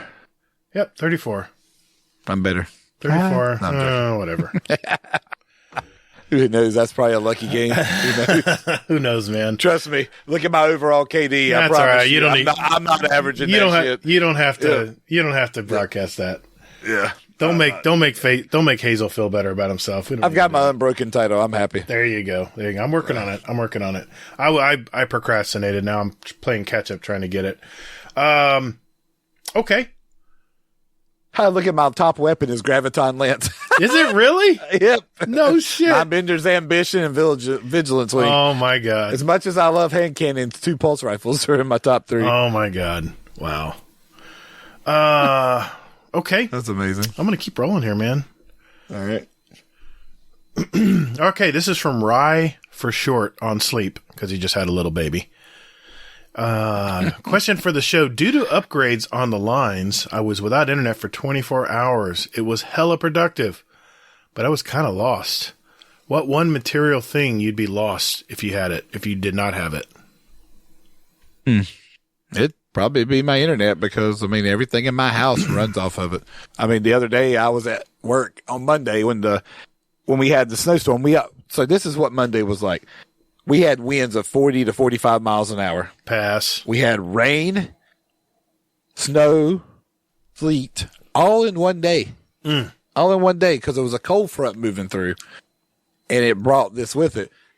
So it took power out because it blew trees down in places. Then I didn't lose power at my house, but about early afternoon, I see my ring alarm tells me it's on backup. I'm like, oh, no. So either a breaker tripped. And I call my son. They're at home. He's like, no, the breaker's not beeping, so it's not that. So then the internet went out. You know, they're all sitting at home like, we can't do nothing. I'm like, well, I'm at work. I'm good. You know, but I've been there. I mean, yeah, it makes you have to, it's like, hey, you have to talk to your family. Who are these people? You know, yeah, honey, so, what are you doing? Yeah. You're reading a book? Damn it. Where are those board games at? You know, yeah, exactly. You know, I have to agree because one night we had a really bad lightning storm and it must have hit the same tower where my internet and my actual cell phone coverage is. And usually if my internet goes out, I have backup. I'll just use my phone as a hotspot for a while if I have to. And I've got battery backups and all that too. So, one night, both of them got knocked out and I felt helpless, dude. God forbid we ever have an EMP or some major outage. Yeah. I don't even want to talk about it. We are so reliant on the internet right now. It scares me a little bit, but, yeah. You know, if we got back to the Stone Age with technology, I guess we'd just start again somehow. But yeah, that's a scary question. But that's what I would have to say though. Okay, we're doing good on time, man. Let's keep rolling. All right. Here's a question from Mr. Golden God. What is your favorite make and model of a vehicle? Mine is a 1984 Chevy C10. I wonder if he means S10. I think you never heard of Chevy. My first vehicle, never forget it. My favorite make and model. If we're talking about, are we talking about ones we'd like to have or ones we've owned? I tell you what, let's do this. What was your first car, and what car do you want? Yeah, mine's gonna be laughable too. My first car was a 1985 Toyota Camry, the square ones. Remember Yeah. It was white. It was a 5-speed. My first 2 cars were manual. Nice. That car did what it needed me to do. It got me through high school. Wasn't long after high school I got rid of it because I remember going to work at Kmart and get off the highway and push the clutch and brake in, and the dash would light up. Like the car would cut off, but I was going down it's a 5-speed. You just roll it and stop. I'd turn the key, start it up, and I'd go on to work. But it only did it there. It never did it anywhere else. When I went to trade it in and got my first truck, little Nissan a little Nissan 2-door truck. Yeah. I was like, here, y'all go test drive it. We'll look at your car. We'll see how much we offer for you. I'm thinking me and my dad are driving it, and I'm like, please don't let my car cut off. Please don't let it cut off. And they come back and they offered me like, I don't remember, a couple thousand or something, or $1,000 for it. I'm like, yeah, we'll take it. I looked at my dad. He's like, yeah, we'll take it. We're about to leave it on the side of the road here. Yeah, Thanks. let's sign the papers and get this out of here. Oh my God. Favorite? I have no. I mean, I guess my favorite car I'd love to have. I mean, I'm still a truck guy. I'd love to have an F-250, 350. I would like to have one of them big diesel trucks. I would love that because I pull a camper and everything. I would love to have one of those. Diesel power is nice, but diesel prices. It's a keep up. Yeah. It's the upkeep it's the and everything gas. and the maintenance too on it. Yeah, it's up there too. Everything is double. Yeah. Everything's triple actually with diesel. I should know. Okay, my first car was a 1970 4-door Nova. I don't know if you remember what those are. 1970. It had no paint. It had black Bondo and black primer all over it. It had a 307 V8 engine that smoked quite a bit, and it had no transmission. I paid $30 for this car from a worker, one of my dad's workers, and I paid $350 to get a rebuilt turbohydromatic 350 put in it. And I was rolling down the road. Oh, it didn't have AC or any of that crap. It was called Roll Your Windows Down. And I ended up painting it. I ended up rebuilding the motor. That's how I learned how to get into cars, is actually had to work on my car. If I wanted to make it better, I had to do things to it. So I put mag rims on it and stuff, but it was 4-door. You could never really make it a sports car. That was my first car ever. And I loved it because that was mine. It was my first car. If I was to say, I want a truck too. I would go a 1972 step-side C10 pickup Chevy with a nice. It can have just a 350 block in it. That's a bulletproof motor. That would be awesome to have a step-side pickup in 1972. Just a good year. I love that year. I love the body styles back then, and they're built solid. Obviously fully restored. This is under the assumption everything's fully restored. Now, if it was a car, I would have to say a 1958 Chevrolet Stingray. Not Corvette. They don't call them Corvettes back then. It's the Stingray. Has the double circular headlamps on it, and it would be a convertible with a 427 big block. I saw one time when I was at the beach on Beach Week when I was graduating high school. I'll never forget the sound of that car. And man, the whole thing shook at the light. It was crazy. Yeah, that's my answer. Good question. Man, we got some good ones tonight. Okay. We'll do a few more here. We're getting kind of up there in time. Let's see. I'm going to go with, I'm trying to make sure I spread the wealth here. Yeah, that's what I was doing. This is AJ, Little Bit 5150. Do you think Destiny Online will have a trading system? Go ahead. This is your dream. I'm not answering this. Go ahead. There will be a Destiny Online eventually. I just don't know when. It will happen though. I would love a trading system, especially you sit here and start farming stuff. Sure. Couldn't you do that in the Division? Was it the Division you could trade? There's some game I used to play. I wanted to say you could trade. Yeah. Weapons and stuff in. So, well, what about I've got, max Ascendant shards and, you've got a weapon I want. How about I give you 5 Ascendant shards for that weapon? That would be an awesome trade. Because I have no Ascendant shards. Yeah. You know what I'm saying? Trading system would be fun. Trading system would be fun as long as you could, keep the corruption out and I could see the problem of people getting somebody to farm something from, get them the God roll, and they never have to do it themselves. Right. I could see that being a problem. I don't want to sound entitled or anything, but I don't think that'd be good. It would be healthy for the game. I think Bungie's going to have a solution to this down the road. Yeah. Anyway. I mean, could you imagine when I got my second Vex, I'd be like, hey, look, let me put this out here. Who wants it? Right. You could literally have a bidding war. So. Oh my gosh. Yeah. Okay, let's grab another one. Runga was asking me a question. Let me get back in the chat here. Let's see here. And soon there will be a Destiny Online. I guarantee it. I guarantee victory.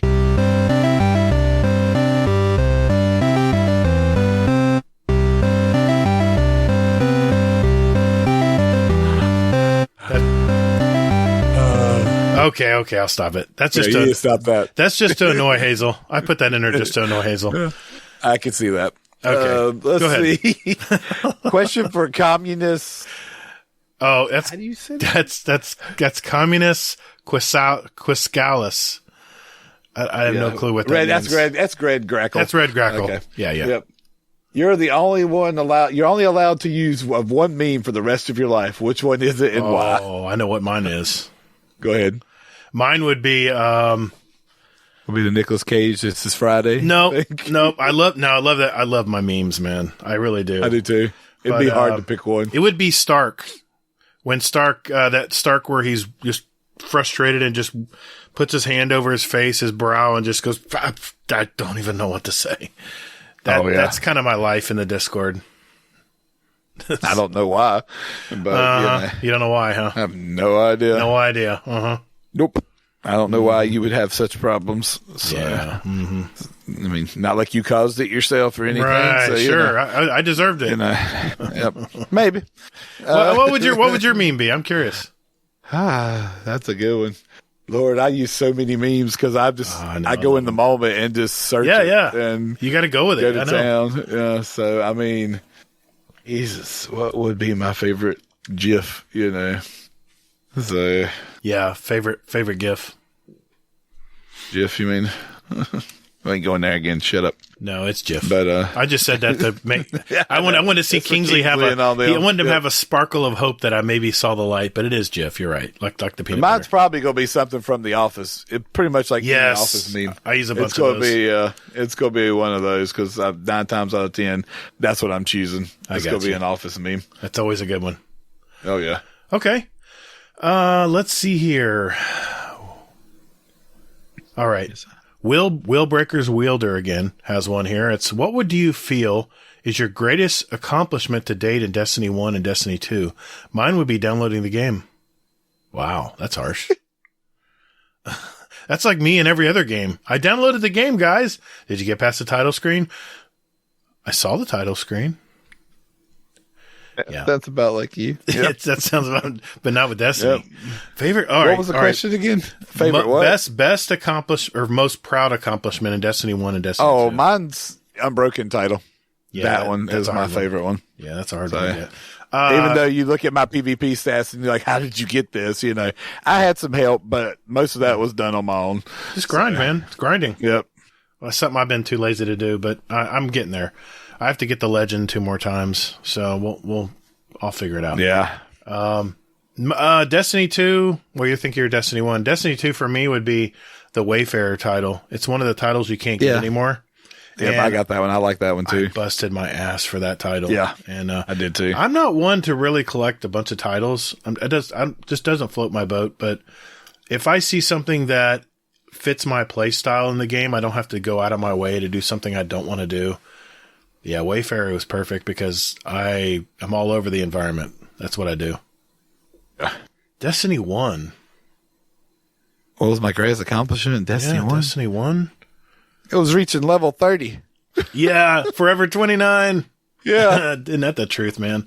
Well, I guess my greatest accomplishment would be getting all the exotics first time through and stuff, and why I got my name. That would be my greatest. Yeah. And then we had to get them all over again. Remember that? Yep. Yep. I've done that too. God almighty. We never learn. Destiny 1, God, man, I'd say the greatest accomplishment for me in Destiny 1 was I fully immersed myself into that game. I mean, every square inch of that game I raided. I played Crucible. I did so many patrols, I gathered so many materials. I love doing that stuff. And I hated doing it for the swords. I hated that. Oh, those swords. That was the part that I hated to collect the materials. You had to go down there, then you had to go down there and fight that in the dark. In the bottom of the dreadnought. That was scary, man, because if you didn't have 2 other people there that knew what they were doing, they would kill out of order, and you'd have to start the whole thing over again. Mm-hmm. Oh, that was so, God, that was running so around on Mars looking for whatever the what was it called? on Mars. I can't remember. What, iron ore? Is that what it was? Something like that, yeah. It was crazy, man. Oh my God, I remember that. God, the grind. And then you had to wait for that certain public event that never came. Uh-huh. Oh my Yep, God. I remember that. Yep. Good memories. Maybe not so good memories. Okay, we're going to do one more each. Why don't you pick one more out, and I'll close this out. I got one. Okay. Question for the show from Sneaky Snake. What kind of game do you like better? Something with a story, example, Destiny 2, Halo, or something with just PvP and no story, example, Battlefield 2042? Oh, God, we're not going to go there, are we? I had to go there after the comment I made in the Discord earlier this week. Oh, my God. Well, okay, I'm gonna answer for Hazel. It's going to be story. Always going to be story for Hazel. It should be Hazel Story Nut, because that's what he wants, man. Well, that's what I want. Yeah, I'm the same way. I want something with a story because I want to go back and keep playing the game. The reason, I eventually got into gaming because of sports games, Madden, or mainly college football. Right. The NCAA game. It pissed me off when they canceled that game because of, students bitching because they were using their likeness, Right. I loved the college football game. I loved taking some team. I remember making Appalachian State before they were in the game and make a team and beat win the national title with them every year. I love it. Beat them every year. I was the powerhouse. Some team that shouldn't be there. That was fun. That's fun. I remember that. I did that too. That's fun. I didn't take Appalachian State though. I always took Florida. Yeah. I took Florida too. I had a Florida save and one I created a team. Nice. Type deal. Oh yeah, those are fun. I made my high school team and took them through it. That's cool. And it was it was a full season. It took some time, man. Yeah, it took some time, but that's all I played. Yeah, I hear you, man. As much as I, love PvP, I love the fact that you can play both in Destiny and grab guns from stuff you learn from the story and bring them right in and have fun with them in PvP. I hope Destiny never changes that, because that's the one thing I don't like about Halo is the guns are all the same. They all have the same perks. They all do the same thing. Yes, it's a true shooter, definitely a true shooter, because you don't have an advantage having a certain role over another, but it just is boring to me. I love the personality. And like I spoke on the Guardian Hub last night, what I wish Destiny would do better in the future is have us express more individuality as a Guardian. Right now, yes, we have different armor we can use and stuff, and different colors and color schemes and stuff. That's getting close. That's whetting my taste, or whetting my appetite for individuality. But we need some custom made emblems, or we need like I mentioned on Guardian Hub in Battlefield. In the olden days when I played, they actually had in game an emblem maker, or you could make your own. Call of Duty had that too. Yeah. Call of Duty added it later. Because I had a Gatr one. I figured out how to make a Gatr one. Yes. I found somebody a YouTube video on how to do it, make the teeth and everything. Yeah, I did that too, man. I did that too with all the scales and everything. And all your guns had that mark on it. It was your gun. Even your tanks, your Jeeps, anything you had that label on it. And I love that part of it. And if someone pick up a gun and say, "What the hell is GOFL?" or GOFL. GOML, which was our Get Off My Lawn. Get Off My Lawn. That was one of our clans back in the day. It was a bunch of old farts like me playing. And it was great because you had individuality. You expressed yourself as your clan, as your unit. I love that stuff. That as much as I like that, I think if we incorporated that into the story, they've got gold. It would be that type of customization would be really cool. Be Bungie, take my money, So, as long as they'll put it behind the paywall, would be great. We're going to end on an easy one here. Actually, I like this one. This is from good old Mr. Monkey. Question for the show. Post the Void 3.0, which subclass do you want to see touched next? Personally, I think Solar on all three classes needs some love. Plus, I want a fire turret for my Warlock. Oh, Lord. Okay. I know, those turrets are nice with stasis. I gotta admit, that's the one thing I really love about stasis, is having that little turret to freeze things. Slow things down, at least, especially when you got a lot of ads coming at you. That thing does a lot of work. I don't want another turret from a Warlock. No. You're a Titan. No. Yeah, I'm a Titan and a Warlock. I like them both. So. What would you, after Void 3.0 and the first part of Witch Queen, what would you want them to touch next? I'd like to see them touch Arc because as a Titan main, I would love to see Thunder Trash, the melee, the one where you're up in the air, can slam down. Mm-hmm. I'm so sick of hitting people in and PvE. I'm so sick of hitting people and watching them just knock back.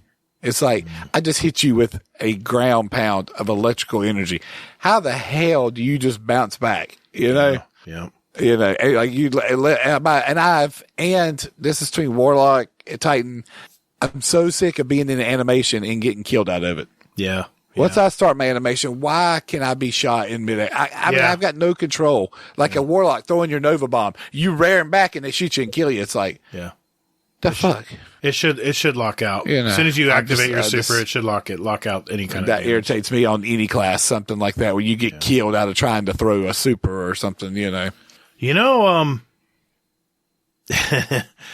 This is probably going to be a surprise coming from me, but I love the Superman slam from Titan. It's one of my favorite supers. Oh, I love the super, yeah. I'm talking about the little charge melee. Yeah, I get you. No, I get you. I think I'm going to have to agree there because I think that subclass in the Titan environment, it'd be nice if we could customize that a little bit more. Come Solar with Titan. There's so much. I love Solar. The bottom tree with the sunspots, you can stand in and keep throwing more hammers, and the big swinging hammer. I like all that. I just feel like Arc across all classes could be touched up. And I love Chaos Reach. That's my main jam if I'm using it on Warlock. I love Tickle Fingers. I like Tickle Fingers. I love being Palpatine. I like being Palpatine when it was good. Okay. I like stuff that shuts down other supers or shuts down someone trying to rush in with a heavy weapon or something. That's why I love Superman Slam. That's why I love Nova Bomb or Chaos Reach. And when it comes to Hunter, I like my knives, my 1,000 knives. Is that what they call it? 1,000 knives? You talking about Blade Barrage? Blade Barrage. That's it. Blade Barrage. As 1,000 knives. This ain't one. We're not talking about 1K. Yeah, exactly. Got a weapon here. No, I know what you mean. Yeah, but yeah, I mean, I think I would hope they would look at Arc next. I know, just because it's one of my favorite classes, and I love this new interface with the stasis fragments and the way they have it all set up. I love that interface. Yeah, I like how it shows how it messes with your stats. And as you select aspects and stuff. I like that's that. Cool. Yeah, I really like that, man. So, all right, well, hey. Good questions tonight, guys. I'll tell you right now, we have a lot more questions left. So if we didn't answer yours, don't worry. We've got it in there. I've been pulled one out from our legacy, playlist, our legacy questions from last year. So I have those as well. We'll start to use those as well as time allows. And Gatr, man, thanks for stopping by tonight, man. That was cool. Not a problem. Hey, you looking for a job? Never mind. Yeah, I don't think you could afford me. No, that's okay. No, I didn't say that. Yeah. Right. Well, hey, brother. Thanks again, man. Have a good night and get some rest. I know you just got your vaccine, so I know you're feeling the first shot of 3. Yep. Yeah, you're probably feeling a little worn down. So thanks for hanging in there with me tonight, man. I appreciate you seeing I was all by myself and jumping in. So good deal. Not a problem. You're welcome. All right. Later on, man. All right. Bye. Guardian Downcast. Guardian Downcast. Yeah. Guardian Downcast. This is an intro. Guardian Downcast. Guardian. Not copyright. Guardian Downcast. All right, ladies and gentlemen, this is the final segment of our show. This is where we like to pick our songs for our award-winning Guardian Downcast show playlist. Just a little sample of what the two of us and our guest usually, but no guest this week, so it's just us, Hazel. This is what we like to listen to, and we invite you to listen and follow along as well. Just search for Guardian Downcast show playlist on Spotify, and we have it on iTunes too for all you Apple users out there. I'll post the link in our show notes if you just want to one-click it and boom, you're there. We now have 894 songs representing all of us and all of our past guests. Nearly 3 years of songs. It's truly a musical history of our show since July of 2019 when we first started this podcast. So it's kind of sentimental to me. And, you know, you may find a song in there you like that, hey, I'm going to add this to my collection. So let's begin with you, Hazel. What'd you pick tonight, man? Okay. So, my first pick is, Johnny Wants to Fight by Bad Flower. Oh, I love it. I don't know what it is. I don't know what it is about this song, but it just hit me at like this moment where I was just like, oh my God, I love everything about this song. It's about this, these two friends, and one of them is, has a girlfriend, and she, basically is cheating on him. And, you know, the journey that, the two friends take and that kind of thing. So. Nice. Yeah. I love that group. I've got another song I'll be adding later, but not tonight. Okay. And then, my second song is We Good from the TV show Dave. This is, Little Dicky and Gatr. Oh, wow. Okay. So, yeah. This is a song at the end of, season 2, or I think season 2, maybe season 3, whatever it is. The last season that was on. And I was glad to see him actually release some stuff from this because, dear God, I mean, you know, we need another Little Dicky album. So nice. I'll take what we can get. Hell yeah. I have 2 new bands this week, Hazel, and wonder if you Prog rock? Yeah, baby. You know it. Yeah. Wow. All right. Wake me when you're done. Yep. Here I go. Okay. My first group, this band formed in Seattle, Washington back in 2002. They were one of these bands that were influenced by Pink Floyd and Led Zeppelin, but they actually try to create something different with each successive album that they release. So they have their own kind of unique sound and style now, ever since their second album. So my song is off their latest album, Living as Ghosts with Building His Teeth. Wow, what a title for an album. It's from 2014. It's the song The Great Rain Beetle from the band Richelieu. This is it's a far out band, dude. I find some cool bands, I swear. This is American band. Can't knock me on that. Are you high when you listen to music? No, I'm really not. Are you sure? I know. It sounds like it, but I'm not. I don't know. It's a different sound. I like unusual rock bands sometimes. And this is one of those unusual rock bands. So what was the name of this again? Richelieu. The Great Water Beetle? No, the Great Rain Beetle. Oh, I'm sorry. Just look under Richelieu, Rishloo. I know it sounds like a European band, but it's not. They're from Seattle. Yeah. I'm just picturing it. Dude, listen to this song. Wait a minute. It's the Great Rain Beetle. Dude, awesome song. Exactly. No, I swear to God, I'm perfectly sober when I listen to this music. It's great to listen to in the office. All right. My second pick. I just discovered this alt rock band, not prog. Okay. Alt rock. Close enough. They're from LA. They formed in 1990. This band toured with Tool several times through the late 90s and also in the more recent times also. They also made a cover to Enjoy the Silence from one of my favorite groups of all time. That would be Depeche Mode. And it is, it's said that Depeche Mode actually liked the remake. They liked the cover of it. So that's got to be special. The band actually broke up in 97. They cited personal differences. They reformed in 2014 and again toured with Tool, like I said. My song choice is from their latest album, Wild Type Droid. And the song is called Headstand. And the group is Failure. Wow, what a name for a band. Kind of describes their band life. Failure. I don't care. I don't care. It is an awesome sounding song. Once you hear it, you'll dig it, man. If you like alt and prog rock, you're going to love this song. It's right up your alley. Okay, a couple of announcements before we go. We just wanted to reiterate that Hazel puts on our Monday night scrims, 10 p.m. Eastern on Monday nights. This is where not every Monday. No. I stand corrected. If it is an Iron Banner week, we usually skip, which may be in a couple weeks here. I don't know. They haven't. No, it's gonna switch. Well, so you explain it. So yes, so it's basically going to be that scrims are going to be Monday or Wednesday, whatever one it is. It's going to alternate, and then the other day is going to be our clan raid night. Yes. So it's going to be Monday this week. And then it's going to be next week. It's going to be Wednesday, and it's going to alternate. So basically, because there's some people that can't make it to Monday nights for whatever. Mm-hmm. So you know what? We're not going to punish you. If you can make it on Wednesday, then that's great. Just show up on Wednesday and then you can do X, Y, or Z, whatever it is. God, I can't believe I'm saying this, but, Hazel, this was a really great idea. It's really generated a lot of interest in our community, and, the raid night was a blowout. That was crazy, man. Yeah. Who knew? And then you didn't make it. Raid. And I was like, Hazel. Well, but see, I had faith in you. I believed in you. Thank you, man. Thank you. That's a soundbite. I'm saving that one. Yeah. Especially with Kingsley's help. So. Yeah, that's right. Yeah. Kingsley did bail. Kingsley, he bailed me out and then said, nope, you're going to explain it to everybody. I'm like, oh, right. That's glorious. It was glorious to watch too. I did want to mention a couple things. We have awarded our speedrun question ideas drawing winners from last week's show.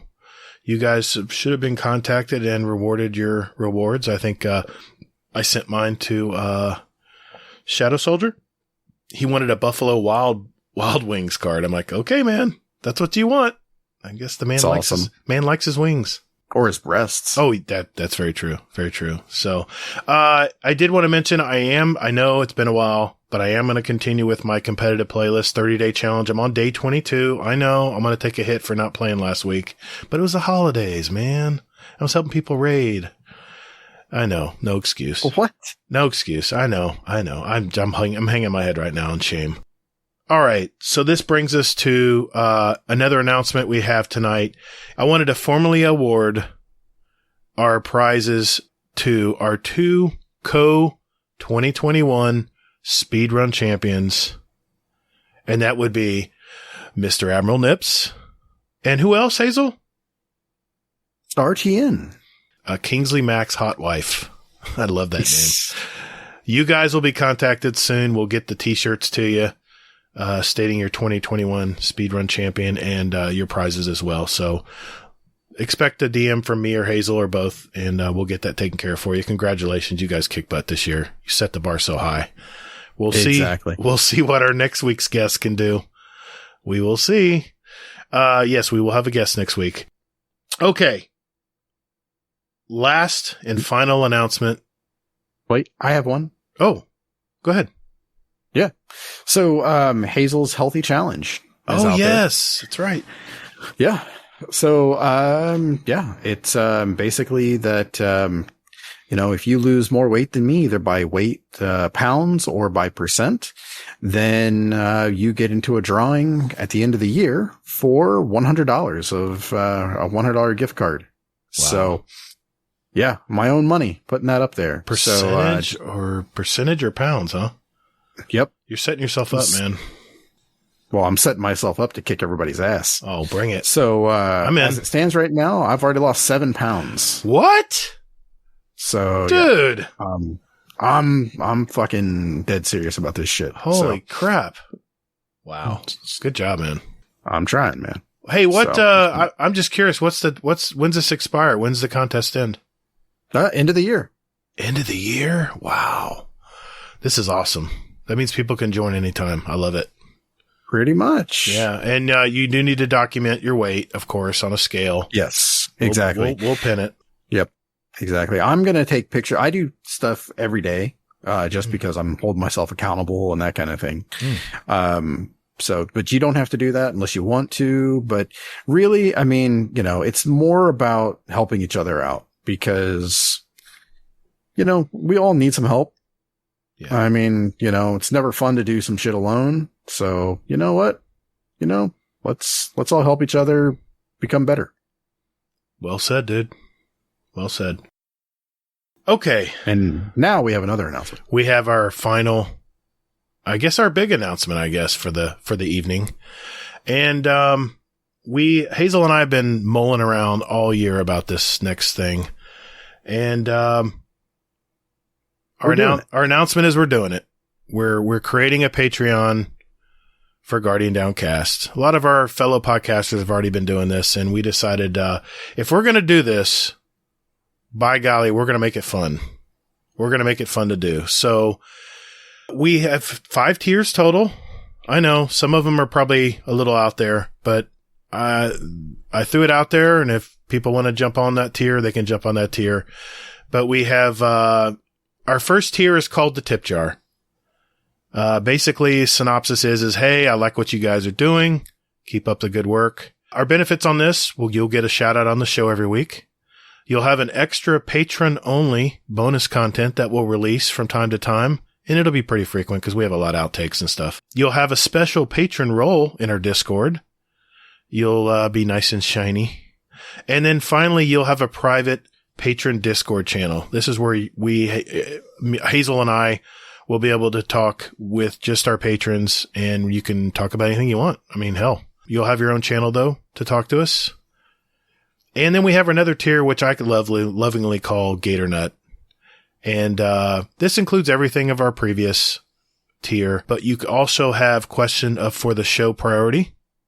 And something I thought about doing, this is kind of pretty cool, is we're going to have a drawing for each Destiny season, which is about 3 months, give or take. Don't count this month because it's crazy long. For every Destiny season, we're going to have a drawing for Guardian Downcast merch. It can be a t-shirt, it could be a mouse pad, a coffee mug, stickers, you name it. It's probably gonna be more than just stickers, just so you know. But we're going to have a drawing every season. And if you are a Gatr Nut tier, you will get an entry into that drawing for the end of the season. And then, Hazel, did you want to mention the next tier? The next one is Fist Bump.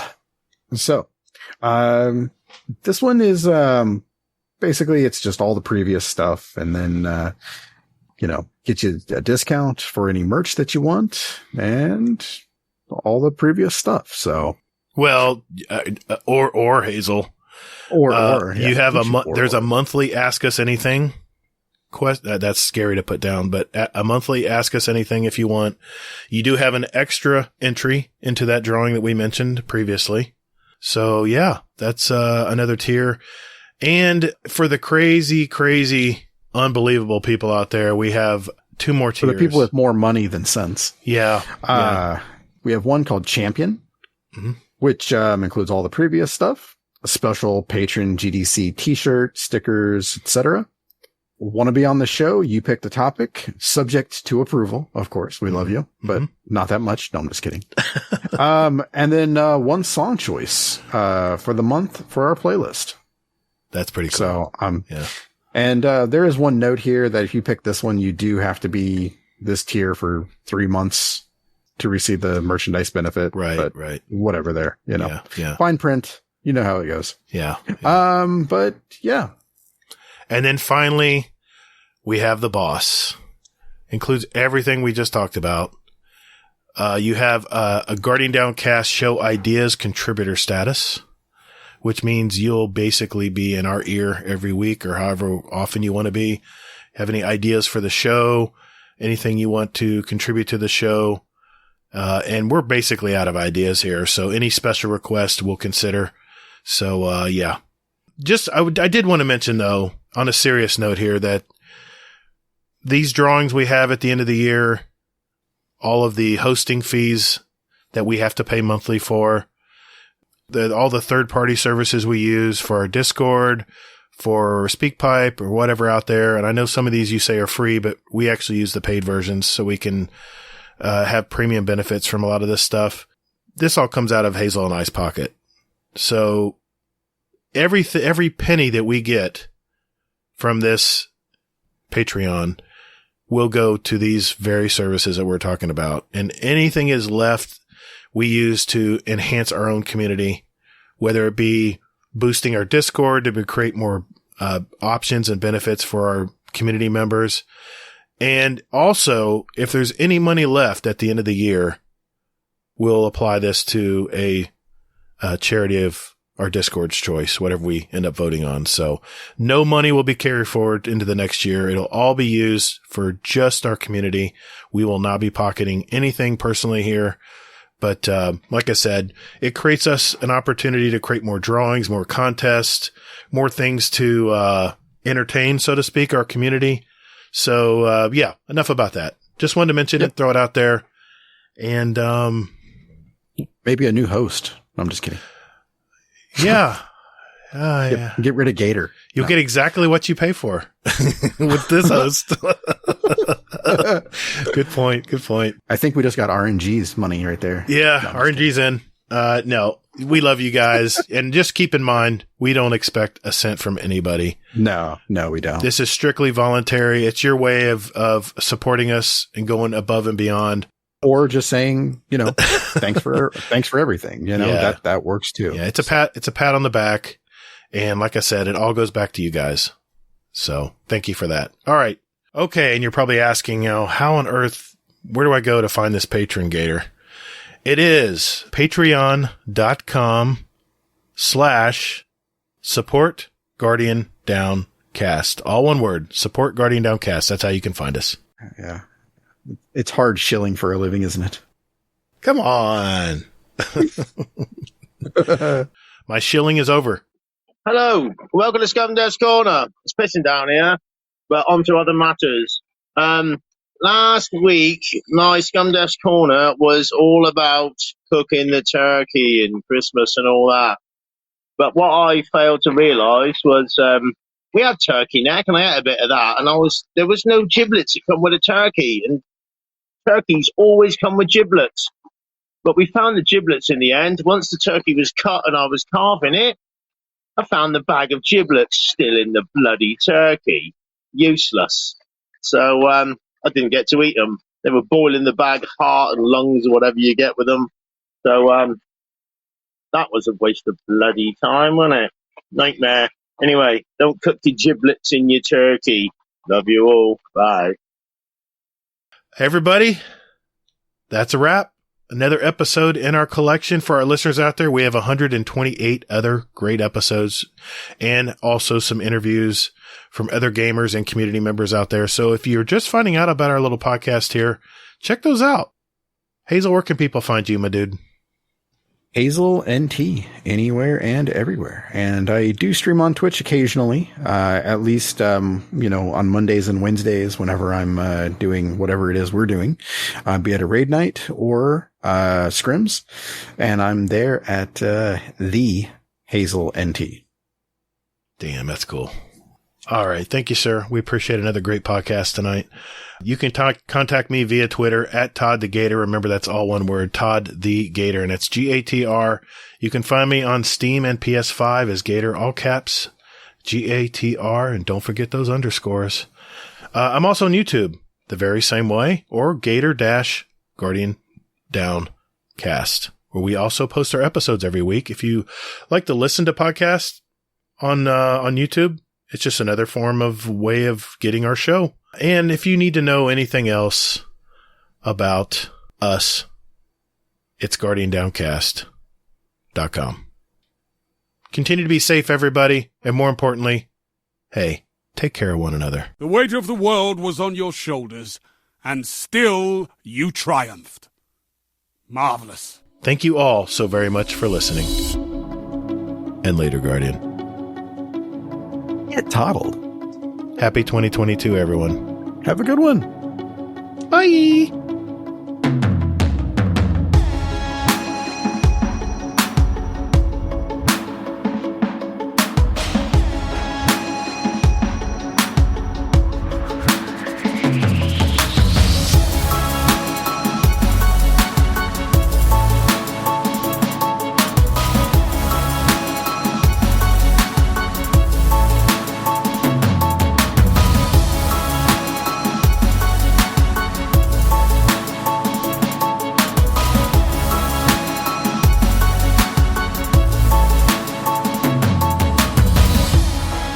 But see, I had faith in you. I believed in you. Fucking glorious is what it was. Did you want to ask that last question there?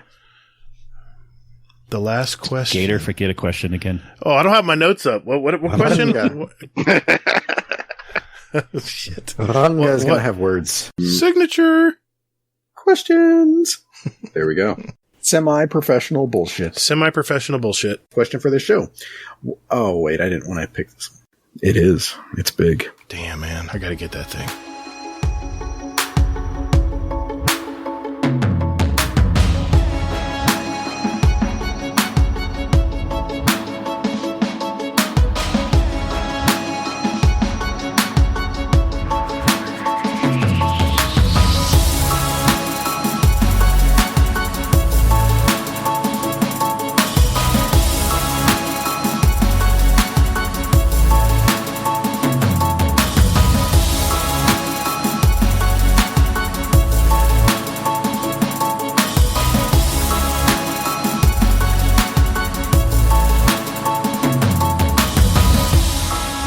we lost Nate. I think we did. I think he fell out of his chair.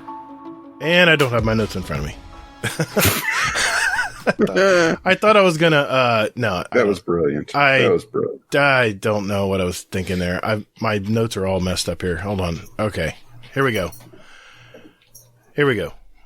3, 2. Later, Hazel. Later.